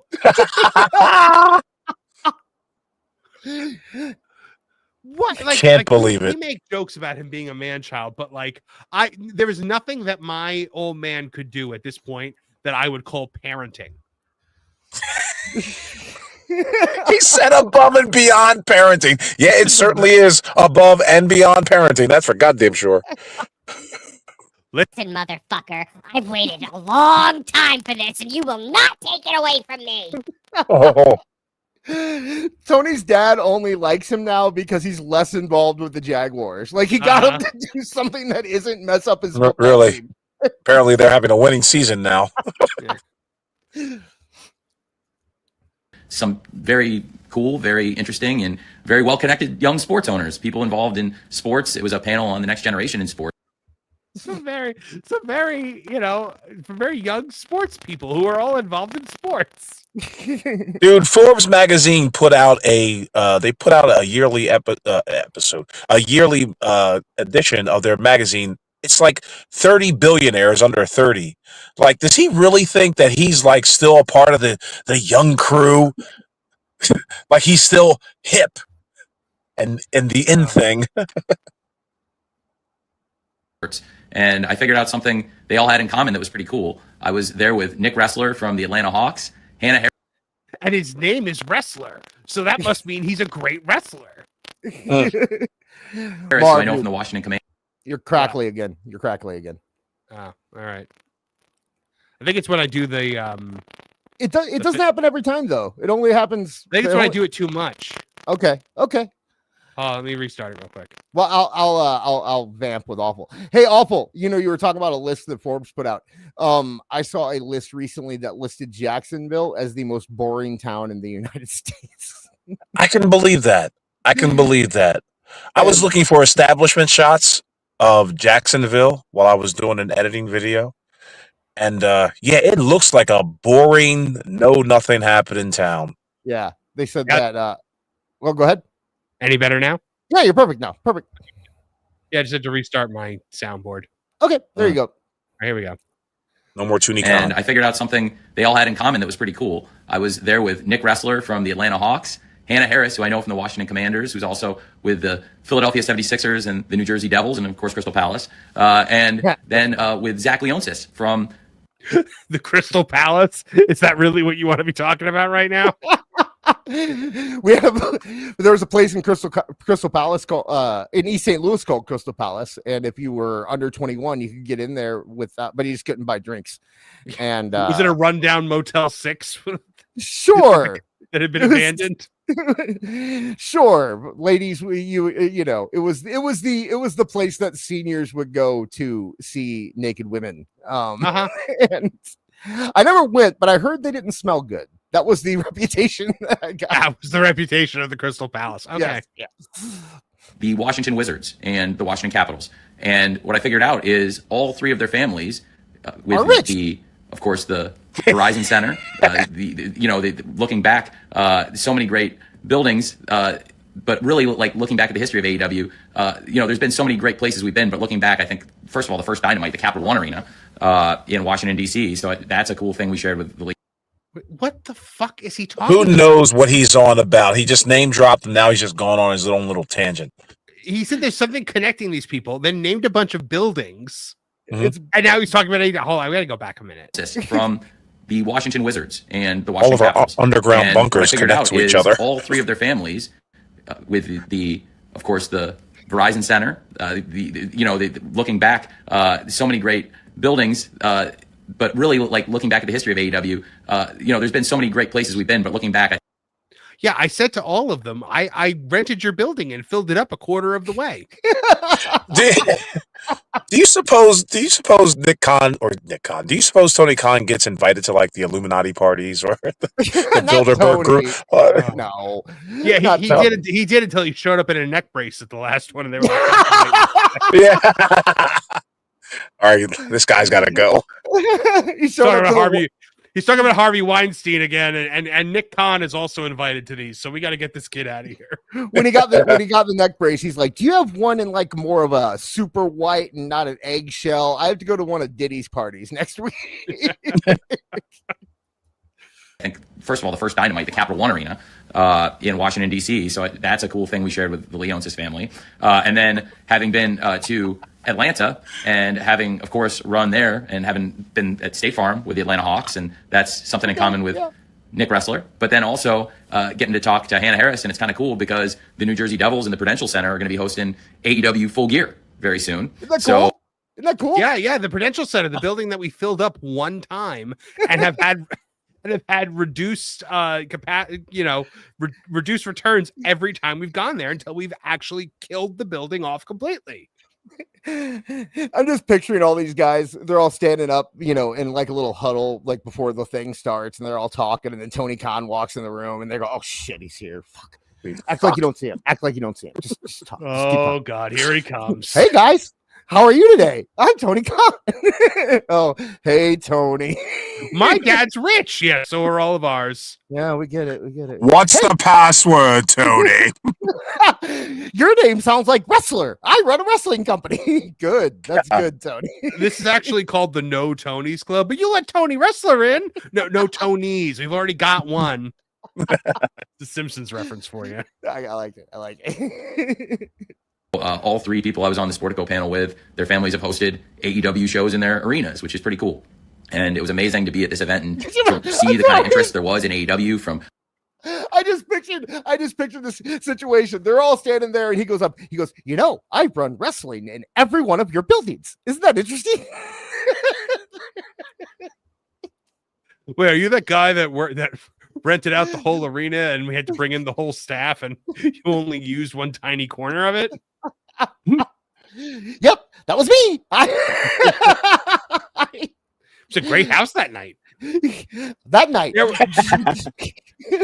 Didn't you draw 1,500 people into our 40,000 seat arena? Yeah, but there were 8 holy shit chants. Well deserved. John Moxley. Do you know how much tops cost, you dote? But one of the matches actually got 4 stars from Dave Meltzer. Did you know that? And Orange Cassidy's win-loss record on that night was owners of the top sports teams and from the great people at Sportico who were very kind to have me. And it was a great thing. And it's an exciting time. It's an exciting day in sports. And like I said, it's an exciting time for AEW. I think it's been a great year for AEW. We've had great shows throughout this year. And I thought this past. Okay, what do we want to ding here? Do we want to ding AEW? Do we want to ding Dynamite? We're not going to ding Great because Cornette does that. Yeah. And I already have carpal tunnel, so that would kill my wrist. That's a good one. Ding we. Okay. With the Leonsis family, and then having been to Atlanta. And having, of course, run there and having been at State Farm with the Atlanta Hawks, and that's something in common with Nick Wrestler. But then also getting to talk to Hannah Harrison is kind of cool because the New Jersey Devils and the Prudential Center are going to be hosting AEW Full Gear very soon. So all 3 people I was on the Sportico panel with, their families have hosted AEW shows in their arenas, which is pretty cool. And it was amazing to be at this event and to see the kind of interest there was in AEW from owners of the top sports teams and from the great people at Sportico. None of them. Not one of them. All the owners of the buildings were like, dude, we lost our shirt running your fucking show. No, they wouldn't have because he still has to pay for the entire. Oh, that's right. True. No, actually, I think they probably were all very, very interested. They were like, guys, this guy will pay for the whole arena and we only have to bring in 1/4 of the staff. I can just picture him like talking to one of the other NFL owners, and they're like, "Look, we want to work out a trade. We were thinking that we could do that, but I was thinking maybe we could have John Moxley go to your show. That's off. Trade's off." Who were very kind to have me, and it was a great thing, and it's an exciting time. It's an exciting day in sports, and like I said, it's an exciting time for AEW. I think it's been a great year for AEW. We've had great shows throughout this year, and I thought this past week both shows were really tremendous, and I was really proud of the Fright Night Dynamite and the Fright Night Collision that we put on this past week. And you might say, well, what standard do you hold there? What, how do you know they he has never had a show that they don't think is good. That's the problem. Problem number 1. Like, what's your standard for that? Like, that you had a show that had your name on it. That's what you start out with a toilet. Yeah. That is a good point. Because like every promoter in the world at one point in time has said, yeah, maybe that wasn't the best show. Maybe that wasn't you leave angry. You know, every week on This Is Awful. Every week. He has never had a show that he didn't think was the greatest show in the history of wrestling. Right. Every show is better than the last. Yeah. Throughout this year, and I thought this past week both shows were really tremendous, and I was really proud of the Fright Night Dynamite and the Fright Night Collision that we put on this past week. And you might say, well, what standard do you hold there? How do you know they were good shows? What makes it feel like a good show to you? And I think I go off what the fans say. I really love to hear the feedback. And no, you don't. No, you don't. You love to hear a very specific kind of feedback. Right. Yeah. You get kind of upset at other kinds of feedback. From the AEW fans who watched these shows, it felt like there was really a positive sentiment. People felt like they liked the shows top to bottom, and we got really good feedback. So I was really happy about that. And November's an exciting time every year for AEW because it's always AEW Full Gear, which I just mentioned will be at the Prudential Center November 22nd. Ding.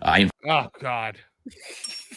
I think I got a good one. We invited Hannah, whose family owns the Prudential Center, the New Jersey Devils, and they run that building. And they said they couldn't go, but this guy has no social relatability. He's talking about millionaires and billionaires as if they were like your coworker Bob at the fucking gas station or whatever. Like, we can't relate to these people who own real estate and architecture. What are you talking about, Tony? Get with the times, my man. Could you imagine a real billionaire? He's not a real billionaire, but could you imagine, like, let's say Shad Khan, every time he met another billionaire, he immediately went on Twitter and told everyone about how great they were. and how awesome it was that he met them, and how much he wants to run their wrestling in their building. Just he must be so embarrassing, you know. Said you should come to the pay-per-view, so they may be there too, and that would be great. They may be there. They didn't commit, but you know. Oh God! Imagine Tony Khan being your mentor. Oh. Imagine it being your father. Imagine he might sire kids one day. Oh God! Very happy to be out doing media, talking about AEW. It seems like there's so much interest in what we're doing, and I can honestly tell people our fans are really loving the shows that we're putting on. Last week, the response to Fright Night Dynamite was tremendous. I thought Fright Night Collision was excellent. So many great things in that show. Oh, wait. And of course, Collision wasn't as good as Dynamite. Collision was excellent, and Dynamite was tremendous. So, okay. Yeah. Do you think that when he does have kids, he's going to go to a PTA meeting and he's going to do one of these afterwards and be like, I met Jenny. She is the president of the PTA, wonderful woman. And then I met invite her to Dynamite. She might go. She said maybe. She might go. She said, let me see what I'm doing. I might be washing my hair that night.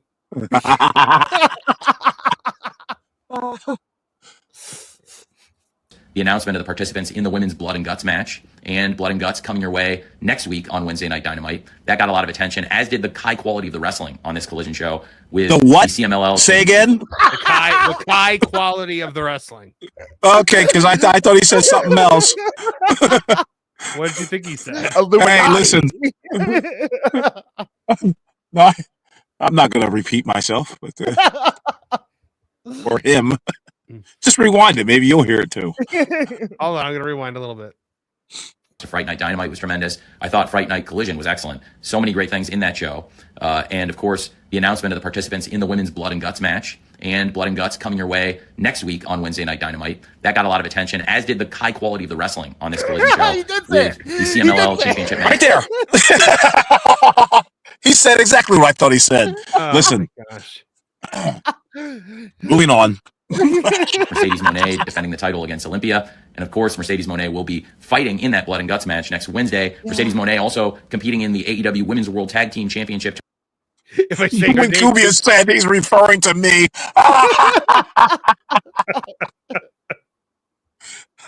Oh, he's like, wait, if I say his name, if I say her name too many times, she appears like Beetlejuice.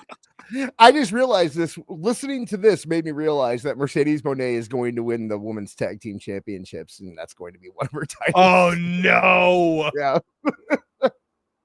Tournament tomorrow night. And more to say about that. And we have, of course, a huge lineup tomorrow night on Wednesday Night Dynamite, and we'll get to that. But it was a great Fright Night Collision, Mercedes versus Olympia. Oh my God, he's doing it again! Yes, he certainly is. Circling. Like it's like he gets caught on a thought in a loop, and he can't stop. Just wait till he starts explaining how they're going to determine the advantage in Blood. Great match. And I loved Bandito's match with Master Dorada for the Ring of Honor World Championship. I thought that was outstanding. And I liked Bandito's match, and I liked John Moxley's match, and I liked the other matches that were there. That was a great match, and I thought it was a great show. Just really tremendous and great feedback from the fans. And Fright Night Dynamite I thought was excellent. Fuck! Hey, Tony, what'd you think of Fright Night Dynamite? I'm dying to know. He actually went down. He thought it was tremendous at first. Now he thinks it's excellent. Well, the more that he reflects on it, right? The more he mulls it over. maybe instead of tremendous, it was just excellent. like I don't understand, man. Just take a second to gather your thoughts. Take a pause. Write some notes, do something. And yes, this is sped up 1.5 times. So imagine how and it sounds like he's speaking at a normal speed. Dude, I could see him growing up around Shad Khan and Shad completely ignoring him while they're walking around their $1 billion mansion. And he's just talking. Yep, just talking. And Shad's just like, yeah, whatever, kid. All right. Dad, But last night, you should have seen the show I saw. I watched New Japan Pro Wrestling. Have you ever seen New Japan Pro Wrestling? It's fantastic. It had a wonderful match. Let me tell you all about the match. Oh, yeah, really? Tell me more. I pulled statistics on all of the guys and their win-loss records. Oh, you did now. My friend Gary online, he's my friend. He lives in Philadelphia. Gary online, Gary told me that he thought the match was a 4-star match, but I thought it was a 5-star. Tony, I'm on the phone.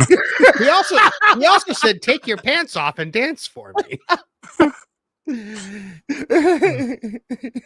Tremendous event, and I'm very excited for Wednesday Night Dynamite tomorrow night. Of course, last week on Friday Night Dynamite, we saw a four-way match. To find out can't who believe the it. world title and for the tag team championships in these Friday Night four ways. FTR with a great. This is the audio version of Collision and Dynamite. That's what he's doing. This is audible.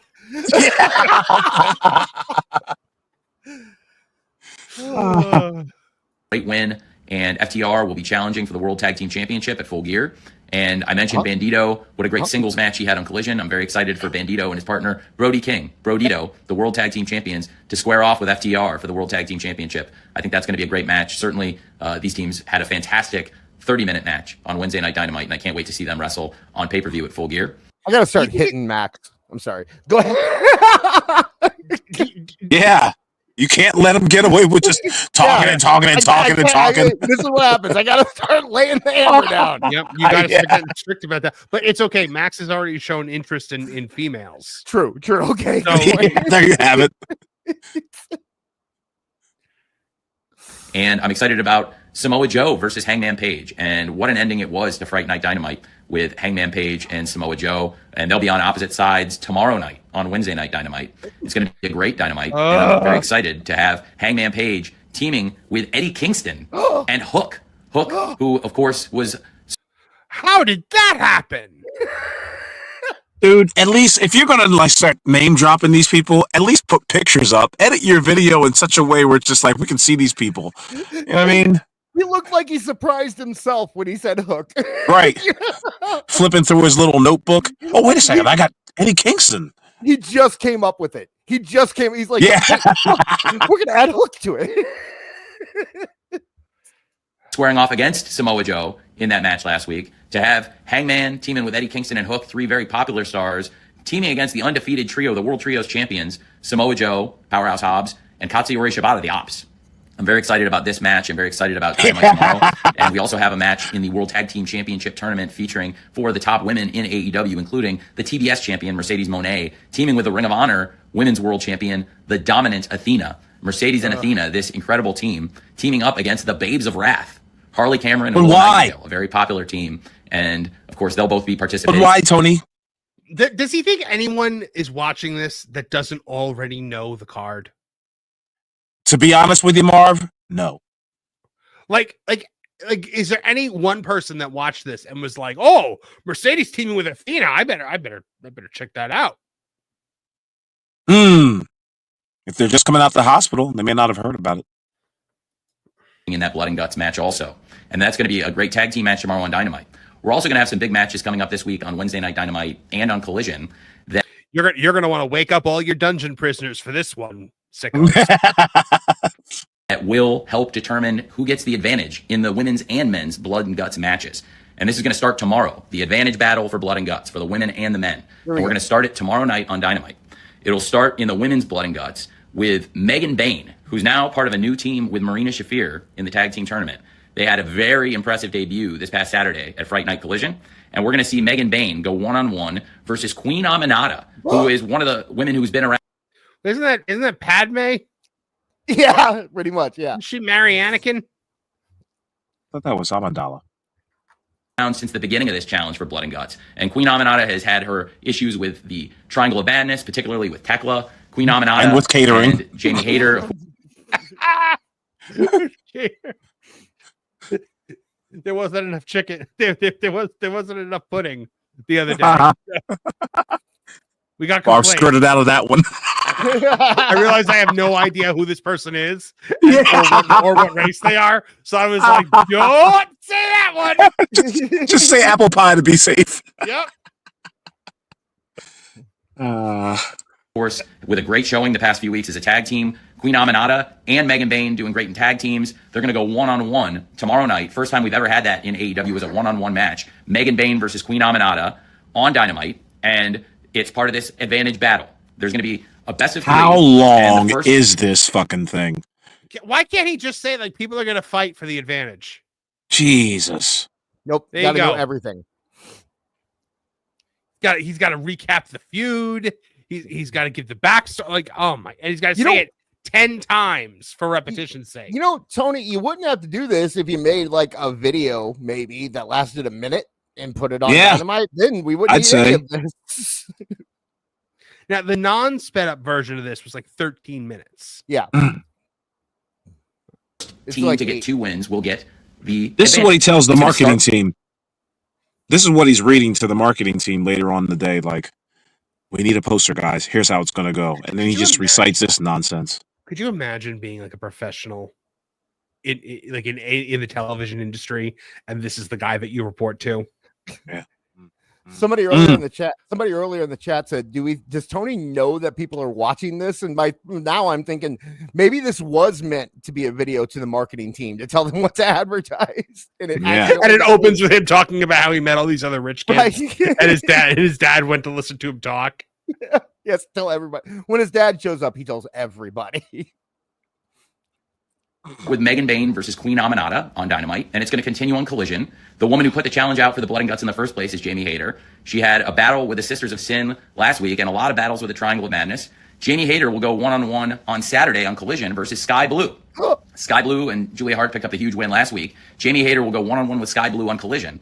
And if necessary, the rubber match potentially will be Tekla versus Harley Cameron. Whoa! And I'm very excited about that I match can't also. fucking wait. Harley Cameron, of course, has a huge match Wednesday as part of a tag team with Willow Nightingale. The Babes of Wrath going against Mercedes and Athena tomorrow on Dynamite. But then, if necessary, if it needs to go to a third match on Saturday, it will be Harley versus...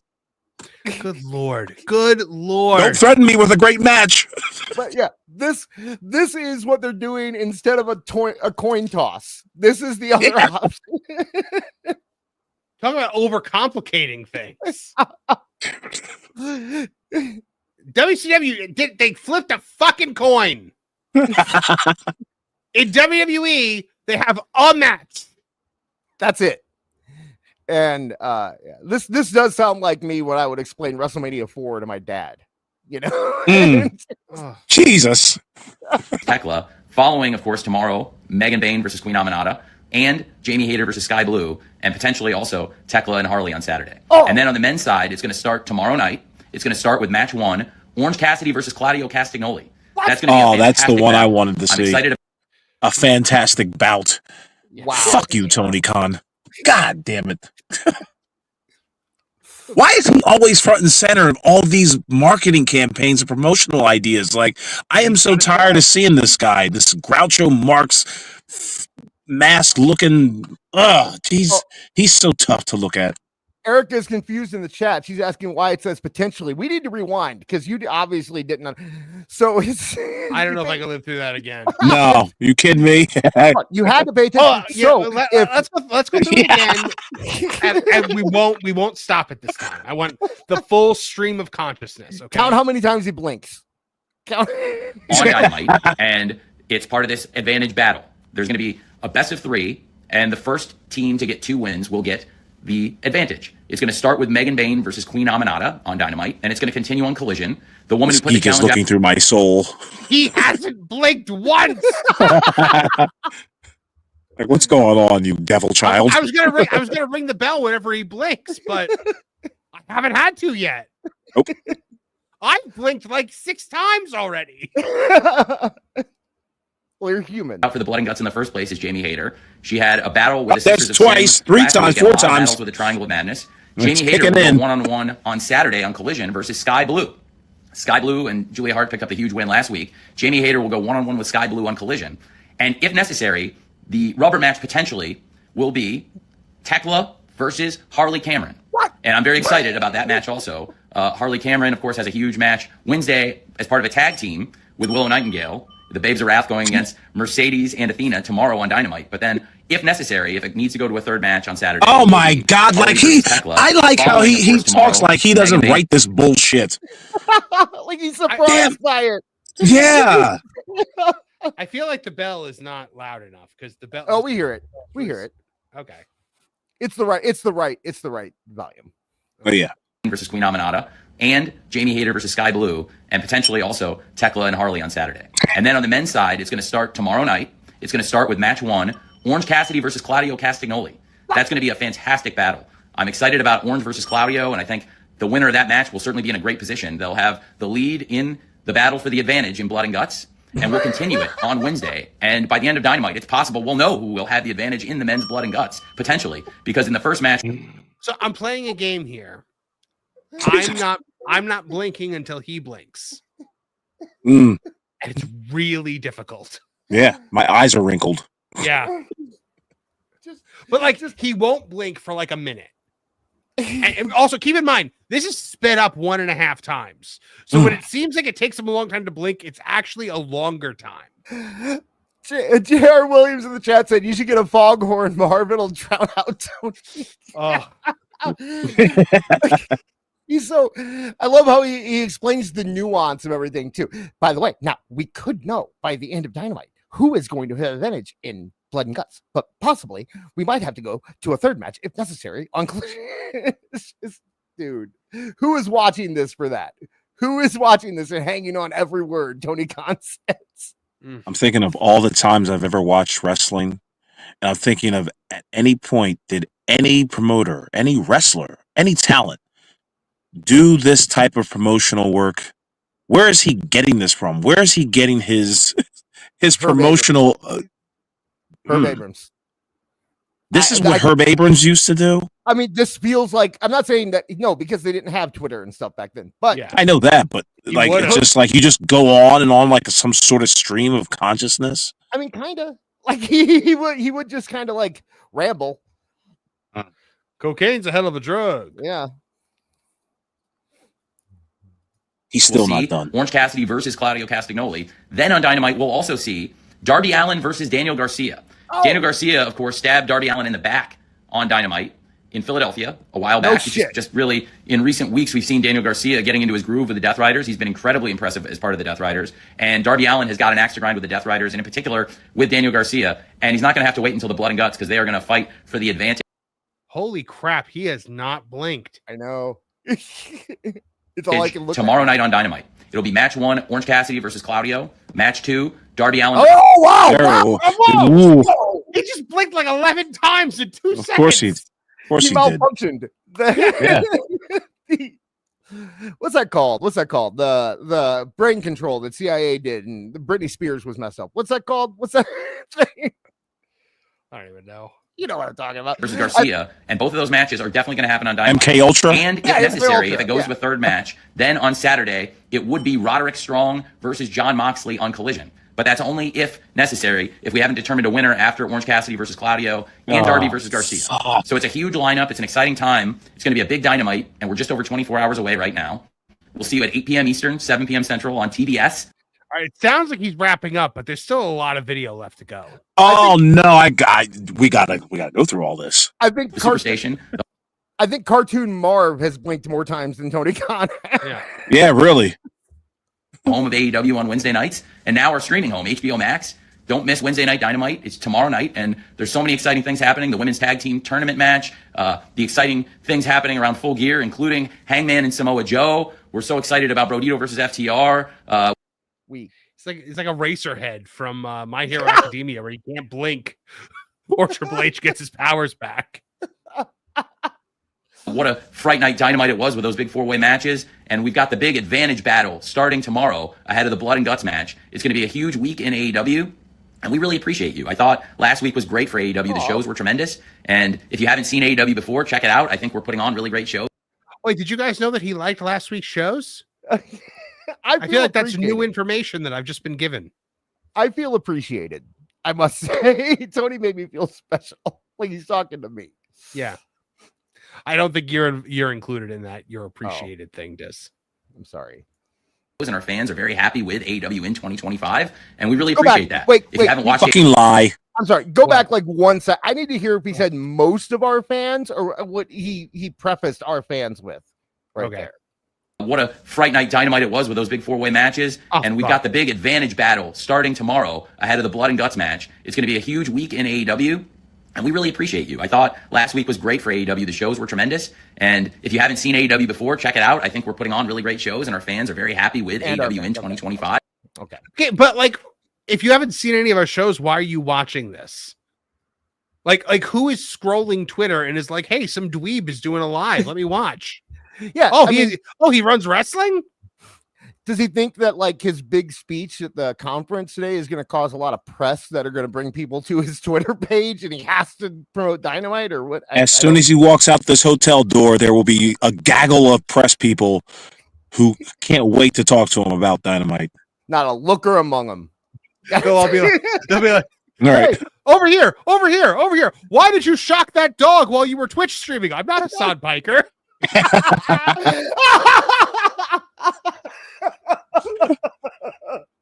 He does kind of look like him, doesn't he? He looks like Hassan's ugly, step like twin, like the twin that got all the bad looks. What's that called? He's the Danny DeVito in that situation.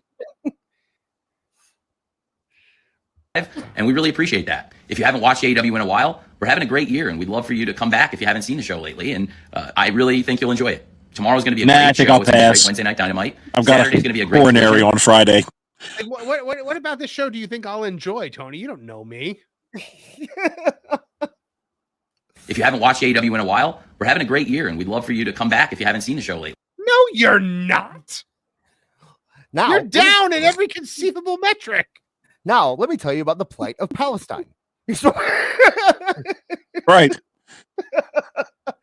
And I really think you'll enjoy it. Tomorrow's going to be a great show. It's going to be a great Wednesday Night Dynamite. Saturday's going to be a great Collision. Both those shows are happening in Houston, and then I'll also be in Houston for the Jaguars on Sunday. So I'm hoping for a great week. And I know it's going to be a great week for AEW and our fans, and I just really appreciate it. What the fuck, Alpha? It's Hassan. It's Hassan. Yeah. Appreciate you all. And again, the Blood and Guts Advantage Battle will start on Dynamite tomorrow night. Thank you for joining me now, and I hope to see you for Wednesday Night Dynamite tomorrow. Have a great, great night, and see you tomorrow for Wednesday Night Dynamite. Wednesday Night Dynamite. I love these. Like, who in his circle is encouraging this? Who in his circle is sitting? Yeah, who in his circle is sitting there being like, "Boss, you got to do more of these." People love when you go live on X. If it's Mole and he's doing it for us, then God bless that man. I wonder what the view count was. Did a lot of people tune into that? Okay, so I caught it live. Like you remember, when I posted it in the group chat, I had just gotten the notification, so I got to see him go hi, at the beginning. And hey. It started at about 900, it went up to 1500, and then it went down to 1200 before I stopped watching, and that was within like 3 minutes. So, I don't think it's a whole lot of people. Well, hi. You know what? If you thought the show couldn't get stupider.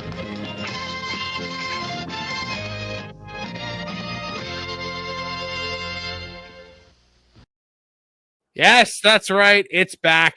Let's get this over with. Yeah. They're not there to have great matches. They're there to tell stories, which is what he said. I felt like it was a knock at. So Triple H said this. Yeah, Triple H said that they're making great stories. Yeah, we're not here just to have great matches. We're here to tell great stories. The thing that WWE has said since the beginning of time. Yes. Yeah, like that could have come straight from Vince's mouth. Right. Levesque did a lot of talking. They're not there to have great matches. They're there to tell stories, which is what he said. I felt like it was a knock at Tony Khan. Of course. It was. Tony's just trying to put great. Yes, that is and that is at the core of everything that Triple H does. It always has to be in some way affiliated with this idiot. When Vince McMahon said that for the first time 40 years ago, he said it because he knew Tony Khan would one day run a wrestling company that would put on. We gotta watch out for this Coach Tony K character. He's coming fast. Lou Thez tells me he's a really smart guy. matches together. And what he's saying is he ain't got no stories. He's just doing great matches. But they We're got doing nothing. stories. If anything, AEW has too many stories. Not that they don't have stories, but there's this thing that people What? say. They're encyclopedic, the stories that AEW's got. It's 4-dimensional chess, Brian. The fuck? That AEW doesn't do stories, that people who don't watch the match, they all repeat to each other, and it becomes like this thing. They don't do any stories like WWE. It's like, all they do is stories. It's like, are the stories all? They do so many stories. That's they lose track. The one thing you can't say in AEW, Especially every Thursday or Friday. Stories, do they do stories trying to? Is there a greater emphasis in a? He has no earthly idea how to end the sentence that he is. Yep. He booked himself into a corner. He never does. He never ends a sentence. He just starts Kinda the like other me. sentence. He starts the next sentence about three words into the previous sentence. EW and having great matches than WWE, yes, but they both try to have good matches. But with matches, AEW, it's it's more of a prerequisite, but also AEW's talent is more conducive to having good matches. But as far as like, so now he's saying the talent in AEW is better than WWE. Right. Yeah. The guy who doesn't go after workers unless they don't work for AEW. Right. The product, I mean, WWE doesn't have the best product in the world this year by any means. I mean, obviously they don't have the best matches, but they don't have the best product. But, who does, Dave? Who would you say does? He'll always say CMLL. It'll always be CMLL. You know why? Because no one watches it, so no one can argue with it. They are in their thing of, nobody knows how to do it better than us, and we're the masters at this game, and that's their mentality. And look, they've had to. Oh, they have no success though, Brian. Like clearly when they say that, there's nothing to back that up. It's not like they're a multi-billion-dollar corporation, right? 2 years of real freaking great success. Oh, there you go, 3 Mark. years actually now of really great success. So they have the right to say that. But at the same time, the bloom is off the rose there. It's not. They're not at the peak anymore. That's what the exact same thing you said last year in October, November. And we know it because we covered it. This is the exact same thing you said before. Look, is WWE perfect? Absolutely not. It's much better than AEW. It's at least somewhat consistent. And you're talking about AEW has too many stories. Yeah, because they make stories that will start and end very, very quickly. They don't have room to breathe. They don't have room to develop, or they go on for way too long to when no one cares anymore. I'll give them this. AEW does do stories. They do terrible stories. Yeah. Dog stories written by someone who has no idea what basic storytelling is. Mad libs, and they let the fans fill in the blanks. Mm-hmm. He doesn't They let Dave fill in the blanks. Yeah, true. He doesn't even know how real humans talk. But you know what? You know what? He's right though. WWE needs some help. Maybe they need to bring in some expert talent behind the scenes. Trust the process. Was there ever a time during your career where you had interest in pursuing a booking or management position for promotion? Do you have any stories where a promotion approached you in doing so? No, not really. Approached. Liar. I guess, there was the week that, so when Raw's ratings were going down on, I believe it was USA, this might have been even when they were on Spike, but when they went down the first week, I just remember the first week that they when they pause it real quick. Okay, I want to establish the timeline here. He has said when ratings were going down either on USA or on Spike. So we're talking ruthless aggression era, right? This is like post Attitude Era. They're just kind of starting to hit that post WCW lull. So I want to establish the timeline. That's where we are. Okay. I think they maybe 3.9 or whatever. So you want to look up your weekly things you can get the week. I got a phone call from, Ed Cohen from WWE, and it was just like, and he said that he's doing it out of. Are you going to Temple on Saturday?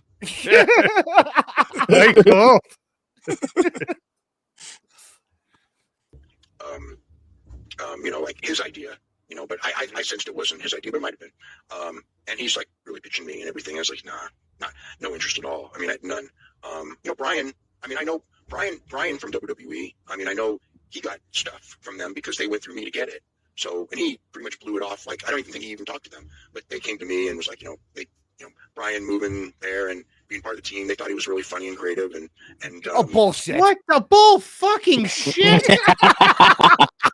Hey. I thought Brian they were was just beating your door down, and you both were like, "No." Brian was funny and creative. Who would use either of those words to describe Brian Alvarez? Brian Alvarez's grandmother. Yeah, exactly. I think Vince is in the back being like, "Guys, the last time we had a boom period was the Attitude Era, and at that time, I had a clueless retard working in creative for me. So go find me the most clueless retards you can find. We're going to recreate the formula." I want tongues wagging. And I pitched to Brian, and he basically didn't think he lasted a week there, and probably didn't.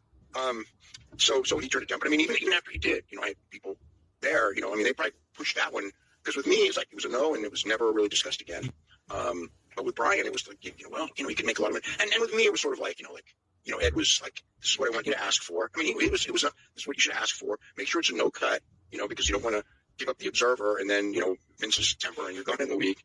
But I just that golden goose called the Wrestling Observer. WWE giving Dave Meltzer a no cut contract, and he turned them down. Is what he's saying. A no cut. Do you think Vince McMahon ever gave a no cut contract to any writer ever? No. But Dave Meltzer, he got it. No, he fires writers like Murphy Brown fired secretaries. Right. Remember when Russo came in for a half hour and then was gone again? Well, they had just done WrestleMania 18 with Jericho versus Triple H, and the first words out of his mouth were, "I think we have to do Chris Jericho versus Triple H. It's never been done before." Or that's at least the urban legend that was said. Right. 6 months later, I started reading on message boards that I called them and my friends. I saw it's actually I didn't even know what message boards were, or if I did, I never. You own one. Yes, this was the early 2000s, mid 2000s. This was like Ruthless Aggression era, and he is saying he didn't know what message boards were. When did the Wrestling Observer message board start? I remember the Observer forums being a thing. Maybe he didn't know they were called message boards. Maybe he thought they were called forums. But when they're called, it's the computer talkie thing. When I first started going on message boards back in the late 90s, 95, Matt Bus. I was going to say, I know what was going on in the late 90s. So he had a forum. The information superhighway. The series of tubes, Brian. Ones and zeros. I never went on any of them. And this is when I actually discovered message boards, because people would tell me these different message boards, and they're all discussing, that I approached WWE, which didn't happen. I found these message boards on this thing called the dark web. Shit, Brian. I went on one called 4chan. I thought it was only for Asians, but apparently, if you're a Japanese wrestling fan, you can still go to 4chan. The infamous hacker 4chan. all these discussions, it's like, I shot this down months. I shot this down months ago, and I'd never be interested in the first place. I wanted to be a sports writer. I didn't want to be. People go, "Oh, you want to be a booker? You want to be a pro wrestling?" I never wanted to be any of those things. I never wanted to be an NBA player either. I wanted to be a writer, so I did that. My friend who's in broadcast. You did not do it well. You can't string a sentence together. Your writing is atrocious. It's infantile. How did Tony Khan meet Dave Meltzer if Dave Meltzer didn't know what message boards were? He's fucking lying. That's all there is to it. Yeah. She would from time to time, she would just send me these WWE job offers. They're looking for this certain voice, and I fit the demographic of what they were looking for. And she would be like, "Well, how come you're not like trying to?" I was like, "Why would I want to work for that company? Of all the companies, that's the one that I would not." Why would I want to pay for the one that pays people really, really well and provides an opportunity then to springboard into Right. Hollywood writing? This dude is afraid of success, afraid of taking the opportunity to get better. That's not. It's sour grapes. It's what you say when you have no chance in hell. Right. That too. I could have worked there. I just didn't want to. want to work for. Not that I want to work for. I mean, the funny part too is like, it would have required moving to Connecticut, and at the time, it's like I was having fun living here. Like, why would I want to? Nothing. I'm a Cali boy. I mean, I don't know. I was a dude, bro. California love. Why would I want to give up all my surfing and the blonde beach babes in California? California knows how to flaunt it. Friends are here, everything like that. Why would I? And I You don't have any already have friends. family too. It's like I don't want to move my family to Connecticut. Plus, it's like if you know what I mean. And I didn't even think about it that much. But like afterwards, just kind of like, do you ever want to move to Connecticut with your family? And it's like they're gonna hate it there. After living in California. I mean, it's just like. It would just be From boring. Oakland to Sacktown, the Bay Area and back down. Cali's Cali's where they put their Mac down. It would just be boring if we lived in a place where you can afford to buy things. Inglewood is up to no good. There wasn't enough money in it, and even if there was, even if there was, I wouldn't have done it. It's just like I had a different mentality, especially the mentality that I was indoctrinated in. If you're a reporter, you wouldn't do it because you could never go back. Like now, where everything is so muddled, and I'm sorry, the mentality that you were indoctrinated in as a reporter. What newsrooms were you in, Dave? What media training do you have? Because from what I understand about your origin story is you just started writing a newsletter and it caught on. Yep. Tape trading. He gave away. He was the only source for like house show reports back in the day, and that's it. That's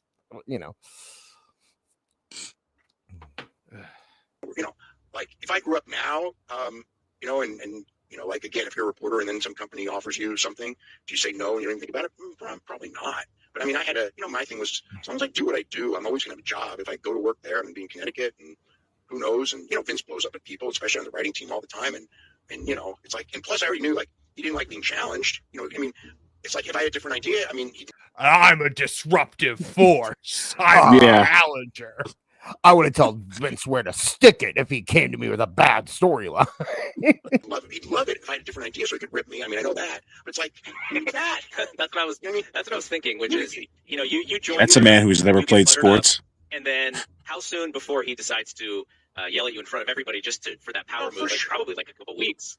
Yeah, right away. Because you were just and stuff. You know what I mean? And then all of a sudden, you're like, oh man, I need this job. It's just whatever. I mean, it was not any. It was nothing that I would ever really consider.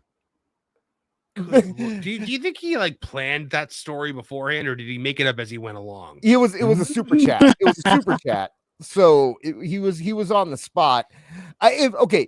Vince would not have yelled at him. Vince would have pantsed him or given him a wedgie or something like that in front of people. Oh no, Vince does scream at the writing team. I know, but I'm saying with Dave, if the concept is that he hired Dave just to take his aggression out or whatever, Vince would do far more than just yell at him in front of people. Apparently the Hall of Fame is like at least like more than one writer gets fired every year at the Hall of Fame. Yeah, I've heard that too. Well, they did back when Vince was around. Yeah. So there you go. You get to find out that, but that's the only, he would never ever help write for a wrestling company. No, he would never have a relationship with an owner. He is a sports writer, and that's what he does. He would never be involved with a journalist with morals. He would never be involved with the management of a wrestling company. Right. Correct. Go to Dave Meltzer video. Now he's going to get a phone call. It's not Andrew Jackass this time, but you got to listen for the phone call. This was sent in by Final Boss Engaged. It always works at first, but in the long run, you end up back where you were, just with a lower price. So anyway, Tony Khan. Oh, you stupid motherfucker. Who the hell? That's their phone announced the person who's on the line like that. Just look Isn't that at your something? goddamn phone. Well, grandparents typically do that. And how does that happen twice? How does this happen? We have never, with the exception of maybe Kevin, who has to keep his phone on sometimes for work. I don't think any of us here have ever had our ringtone go off during a show, and it's happened to him twice, and both times it was somebody who people who shouldn't have been. You know, he didn't want people to know we're calling him. Tony Khan and Andrew Badela. So, my final boss engaged. You know, it always works at first, but in the long run, you end up back where you were, just with a lower price. So, anyway, well, Tony Khan. Wow. Pay no attention to that man behind the curtain. I wonder if he answered the call. No, he turned his phone off. He turned his phone off at the time. So, And his ass was buzzing for the next 45 minutes, I'm sure. This got so many people being like, "Oh, see, he gets paid by AEW. He's working for AEW." I'm one of them. He does not get paid by AEW. AEW does not give him a cent, man. AEW's success is his success. Right. He doesn't. That's it. Yeah, You guys are going to find out some bad, and I got no inside track. I'm completely doing guesswork. But you mean to tell me that man's not getting paid? No. Anyone? No. You guys. No. I really. You and Cumia help me out here. Why? I think you know where I'm coming from. Why would you pay him when he's going to do it anyway? He's going to say you're the greatest company anyway. He's going because it's what the people that read his stupid newsletter want to hear. Right. And also if AEW isn't successful, then his entire reputation is dead. He said forever that his type of wrestling would work in the United States. Why doesn't Vince do my type of wrestling in the United States? If AEW goes under, it shows that his type of wrestling does not work in the United States. But if he takes a cent from AEW and it comes out, it doesn't matter how successful AEW is, because that will kill us. Like, this man lives on his legacy. That's the only thing he has. That's the only thing he cares about. And to say that he would, to get money from Tony Khan, which, like I said, if you're Tony Khan, he's going to do this. Okay. I would agree with Liquid Fox. Yes, there's more than one way to pay someone without money. Yeah, you pay him with access. Yeah, That's what he does with all the dirt sheets. Yeah, absolutely. 100%. He does that with all of them. Yeah. It's the old trick. Does in the the book. ticket cost money? It's the Disney book. Right. Yeah. No, I'm not saying that he doesn't get free stuff. Sure. But I was arguing with people saying that he was getting a paycheck from AEW, and he does not get a paycheck from AEW. 0% chance that he gets a paycheck. I believe both of those things. I believe he's getting compensated through access and also getting slipped a $5 or $10 bill. Why? At least. Why? Why? Explain because why. it's give and take with a billionaire and a millionaire. Apparently, Dave Meltzer's a millionaire. There's got to be money flowing somewhere, guys. This is not just some like ego-driven type of thing. There's got to be some money involved. Okay, so I think you're giving. Go ahead. Let's argue about this on our show. Let's continue this on This Is Awful this week. You want to hear me and Awful? I'll have more evidence. Yeah. Well, yeah, let's prepare our arguments. And we will, because it's already 2:24 in, and we still got to go through the second part of That's Dave for you. Yeah. So you know what, we decided to piggyback on That's Dave for you. It's not really a Dave thing, but it is the dollar store version of Dave. So let's see what BJ Bethel has. Yeah, let's see what BJ Bethel has to say. So this is real quick. This is an old move, and I know people will know it. This is Content Cop. He did Content Cop Jake Paul and ended up being about Rice Gum. Same thing. BJ Bethel isn't relevant to get his own enough to get his own segment, so we gave him Dave's, and that's how we're going to do it. So this is BJ Bethel talking about the High Tony picture. He says, another story to this photo. Cody and Punk walked out. No, they didn't. They wanted Jade to go to NXT, drop her fitness sponsorships, and leave her daughter for less money. Ricky was on the scene for years and was picked up in an open challenge. You can make an argument that WWE fumbled them worse. Jade Cargill Jade Cargill is married to a baseball player. I don't think they're living off her salary. Okay. Yeah. So, what the fuck, man? You can make the argument that WWE fumbled them worse, and by make a case, I mean WWE blew it with all of them. And don't get cocky. How did WWE blow it with Cody? What was Cody showing before he left? Cody left and made a name for himself. I would say I heard it several times. I think All In had more to do with Cody coming back than AEW. I think that I do think AEW's run got punked there. Jade, they wanted her to go to NXT, which means that had AEW not been there, she probably would have been in NXT and gotten up anyway. Ricky Starks was doing spots in WWE for years before AEW started. He would have probably gotten in NXT at some point. Regardless, though, if this is your argument, then you're saying that this is what justifies AEW's existence. They made WWE better. That's your best argument for why AEW should exist. Okay. If that's what you want to hang your hat on, sure, but there were so many think pieces on that damn photograph. Like, I saw a couple YouTube videos from Cultaholic in which some bald guy, muscular guy, made a 20-minute video about this picture. And I was just like, boy, that is running interference for AEW like I've never seen before. Now, keep in mind, guys, this is the guy who made up the story that Dynamite gets 1 million views on Max every week. Yes. This is him. That's all he's known for. So he said, Toni Storm had confidence problems from WWE that she dreaded promos and couldn't get through. Storm is the most original, edgy, different, and compelling personality in wrestling since The Rock as a heel. What? Nah, read it correctly there, Marv. In wrestling since The Rock heel. It makes no goddamn sense. Yes, it's The Rock heel. Sorry. He's a journalist. He's a journalist. Awful. And I'm an author. Lady Dust. Also, like, if you're an adult, why would you call yourself BJ? Like, don't you get that out of your system when you're a teenager and people realize what BJ means? Yes. You're like, you know what? On second thought, call me Ben or whatever the fuck the B stands for. Why would you do that to yourself? No idea. He thought he could get away with it. I guess so. Yep. So this guy says nobody wants a monopoly, but let's not pretend we didn't have 10 years of everyone from Kurt Angle, Jeff Hardy, and Christian to Mick Foley, Booker T, and Hulk Hogan go from WWE to TNA, or people like Cody and Drew leaving WWE to reinvent themselves in the Indies and NJPW before Tony Khan.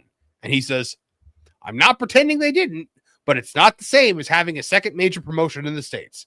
I even said Cody became a star in NJPW and ROH before AEW, but acting like this is the same as WCW fumbling Jericho and Guerrero is absurd. It's exactly the same thing. It's precisely the same thing. No, it's worse because Cody and CM Punk were made men in AEW, which Guerrero and Jericho were not.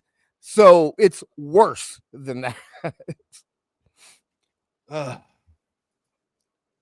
All right, let's see what else he's got here. Wait for that. So someone says, what is the logic here? Like, I'm genuinely curious how he came up with WWE fumbling them worse. Other than Punk, who was a star in WWE before AEW, Cody was a star in NJPW and ROH, but he had to leave. Punk left because he couldn't stand the place. They wouldn't budge on Jade to have her sign and demanded she move. Ricky was available for years, but they didn't. So he's saying they fumbled them in the past? Yes, they fumbled them before AEW. Before they were stars, before they were names. Isn't that called a journey? Like, don't you have to like start somewhere before you get to the pinnacle? Like, come on, man. That's that he is. You can hit play it and we could talk about it while it's moving. Right. He is in super AEW Defense Force. He wants those Tony Bucks so bad. So he wrote, the cult thinks AEW is WCW. Is the cult WWE? Yes. Yeah. Okay. So he says if they only objectively studied wrestling history, then they would see TKO WWE in 2025 is close to Time Warner AOL 1998 WCW. He says there's a huge difference between WWE TKO and AOL WCW, but it's a better comparison than AEW WCW. No, it's WWE is a featured major division of TKO. WCW was an AOL afterthought. It's not a good comparison. They made an entire division for WWE, and it's ridiculous. So this guy says, yet here they all are in this photo, all happy and content after getting out of AEW. And he goes, good for them. Having the other company got them better offers and better doors in WWE. They all had to go somewhere else. That doesn't happen if it's a monopoly. So basically, he's saying AEW is the WWE superstar factory, right? That's what I don't understand this defense, because all you're saying, you're trying to justify AEW's existence by saying, after they leave AEW, they can have good careers. Like, yeah, how is that a defense for AEW at this point? And how are they not WCW when they make the exact same mistakes? Yeah. He's trying to compare. It's more about comparing TKO to AOL, like because AEW doesn't have a parent company that they doesn't. It's a ridiculous argument from a ridiculous person. But right, he could play semantics all day and night with something like that. Right, exactly. Yeah, you can always say what ifs or what would have happened if but. Say what you will about BJ Bethel, man. He knows how to rile people up with his ridiculous tweets. I'll give him credit. He created an entire narrative around the Max numbers. Yeah. He's quite a supervillain. I'm not saying AEW isn't flawed. I think there's flaws all over the place. The booking has issues at times. There's too much crap recorded backstage. I think Starks was a major fumble. I don't think Jade fits in the AEW women's division right now. Penta and Phoenix, they wanted to keep and offered more money. Ethan was a fumble, but again, WWE could have had any of them prior to AEW. Okay. Penta was a star before AEW. Is he trying to insinuate that WWE shouldn't be interested in anyone that's been on AEW TV? I don't know. I don't know what he's trying to prove here. Like I said, the only thing I can imagine is that he's saying that AEW should be WWE's feeder system. That's the only thing that makes sense. Oh, gosh. Another story is you're an effing hack reporter and Dave Meltzer dick rider. And he goes, no, I'm an actual reporter. I'm not a wrestling reporter, and I don't know who you are. This is it. What does he report on other than wrestling? Does he actually report on other things? He has written. Okay, he has. I heard it was for high school sports. Maybe he said all he says is he had bylines for like Forbes and major Washington Post. He has a byline in Washington Post somewhere. Okay. But he's gonna talk. Yeah, about they print letters to the editor every week. Right. He's definitely going to get into what he quote unquote reports on here. So, okay, yeah, our good friend Nicola Piccolo is a big fan of BJ Bethel. Yeah, I know, because you do care. You made this post and responded numerous times. He goes, "It doesn't take that much effort, and I don't care. That's the one part of wrestling and the media biz part of it that's nice. I don't care. Yeah, you're really showing how much you don't care by engaging in all of this. It's not life or death. Cover a couple mass shootings." SA cases, murder scenes, and car wrecks. Those I care about. You're not talking about those, though. No, you're not.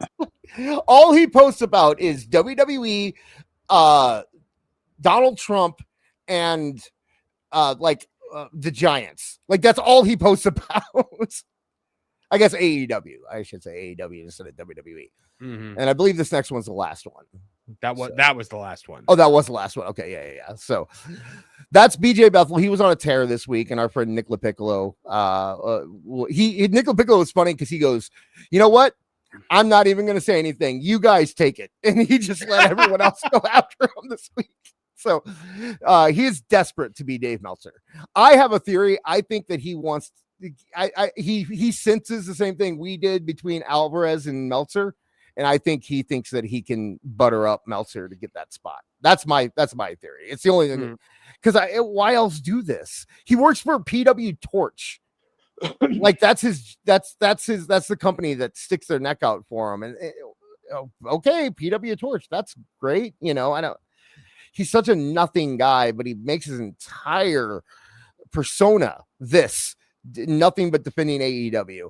and attacking WWE fans, which he will openly do and doesn't mind doing it. So, but like I said, he's not good enough to get his own segment, so he gets under Dave's segment. Liquid Fox for $2 Canadian says, Daddy was finally there. Tony Khan, probably. He also says for $5, I just had a thought. Tony actually still believes showing the Punk Perry backstage incident was a great idea and a great Dynamite. My head hurts. Yeah, he defended that quite a lot. You and Kiwi for $1.99 says, Marvin, is Tony talking worse than Cats? No. Nothing was worse than Cats. So what he's referring to is Packing Protons over on the Pro Show paid an absurd amount of money to get us to watch Cats. And on Halloween night, myself, Pro, Lorne, Kevin Apollo, Vash Sky, and Andy Masterson sat down and live streamed us watching Cats, the movie. And boy, was it rousing. It was the worst thing I have ever seen in my life. Oh, come on, James Corden's in it. You're a big That James was one of the worst things about it. You love James Corden. You do not know cringe until you've watched Ian McKellen drink out of a saucer of milk with his tongue. Awful. How many times has Marv been like, stay on after the show? And then we just talked about James Corden for like an hour afterwards. We're like, come on. Jeez. Yes, carpool karaoke. Couldn't get enough of that. Him and Pedro Pascal. Jesus Christ, all goddamn night long. Regina Shop for 10 says, it's actually true. AEW has tons and tons of stories. They get 1-2 matches, and then they get a new story, sometimes mid-match. Thousands of stories with no beginnings or endings, like Dave's sentences. Well done. Yeah. Well-constructed super chat. Liger J81 for $2 says, Tony Khan says, Dave, place. Grabs the remote. I'm sorry, I did the Dave voice for Tony there. Regina Sharp for 5 says, Marv, I figured it out. It's actually BJ and the Bear. Hey! Apollo now. Cody Duffy for $1.99 says, WCW was always the redheaded stepchild of Warner. Yeah, no, that's correct. I mean, you cannot say the same thing of WWE with TKO.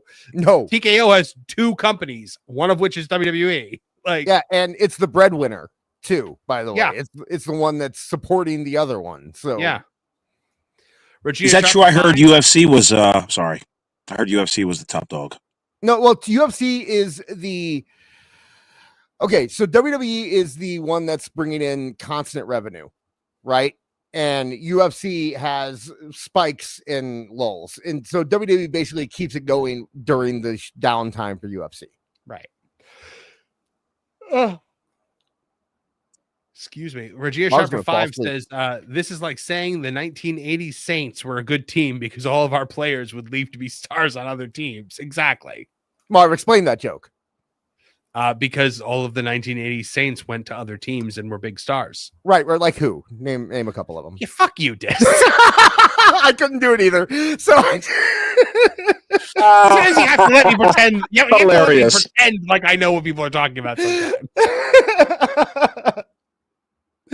Oh, it's a good bit. Fuck. Marv's gonna fall asleep before we get to the end of the show. I know we're at the end of the show now. I know you're still gonna fall asleep. That's the last super chat, guys. Thank you so much for joining us. You plug your show. Okay. Here.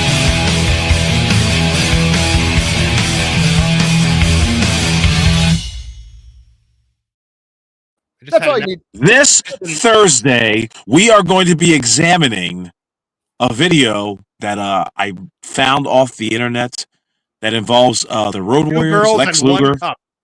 Yes, 2 girls and 1 Road Warrior. Awful, we're not. Unless you want the show to be 3 hours. We took a poll. You agreed to it. We have to watch Juggalo Championship Wrestling. Oh no, that's worse than Cats. Dude. You agreed. What am I supposed to do? You should have said no. We'll watch both. What the hell? What's going on? Okay, we'll do a 3-hour 5-hour show on Thursday. Okay. Have fun with that. Watch, you know what? We'll watch yours live and we'll just review Juggalo Championship Wrestling. That's how we'll do that. That's how we'll do right. No argument though. We'll do that next week. All right, guys. Thank you for joining us. Thank you to everyone who chatted, everyone who super chatted, everyone who showed up and said nothing. We appreciate you all. We hear you. We see you. We speak your name. For all of us here on the Tooney Town channels, I'm Marvin the Movie Monster. Now get out of here! Now, Perry the Platypus, feel the wrath of my thank you-inator! Thank you, you piece of trash. Thank you. Thank you. Thank you! Oh, I suppose you want me to say thank you. Well, you know what? Saying thank you is like jobbing. Thank you! I got a little message. Thank you. Ooh, yeah. Oh, thank you! Oh, thank you! Thank you! Thank you! Thanks. For what? Hi-ho from all of us here at Tooney Town. Thank you. And viewers like you. Thank you.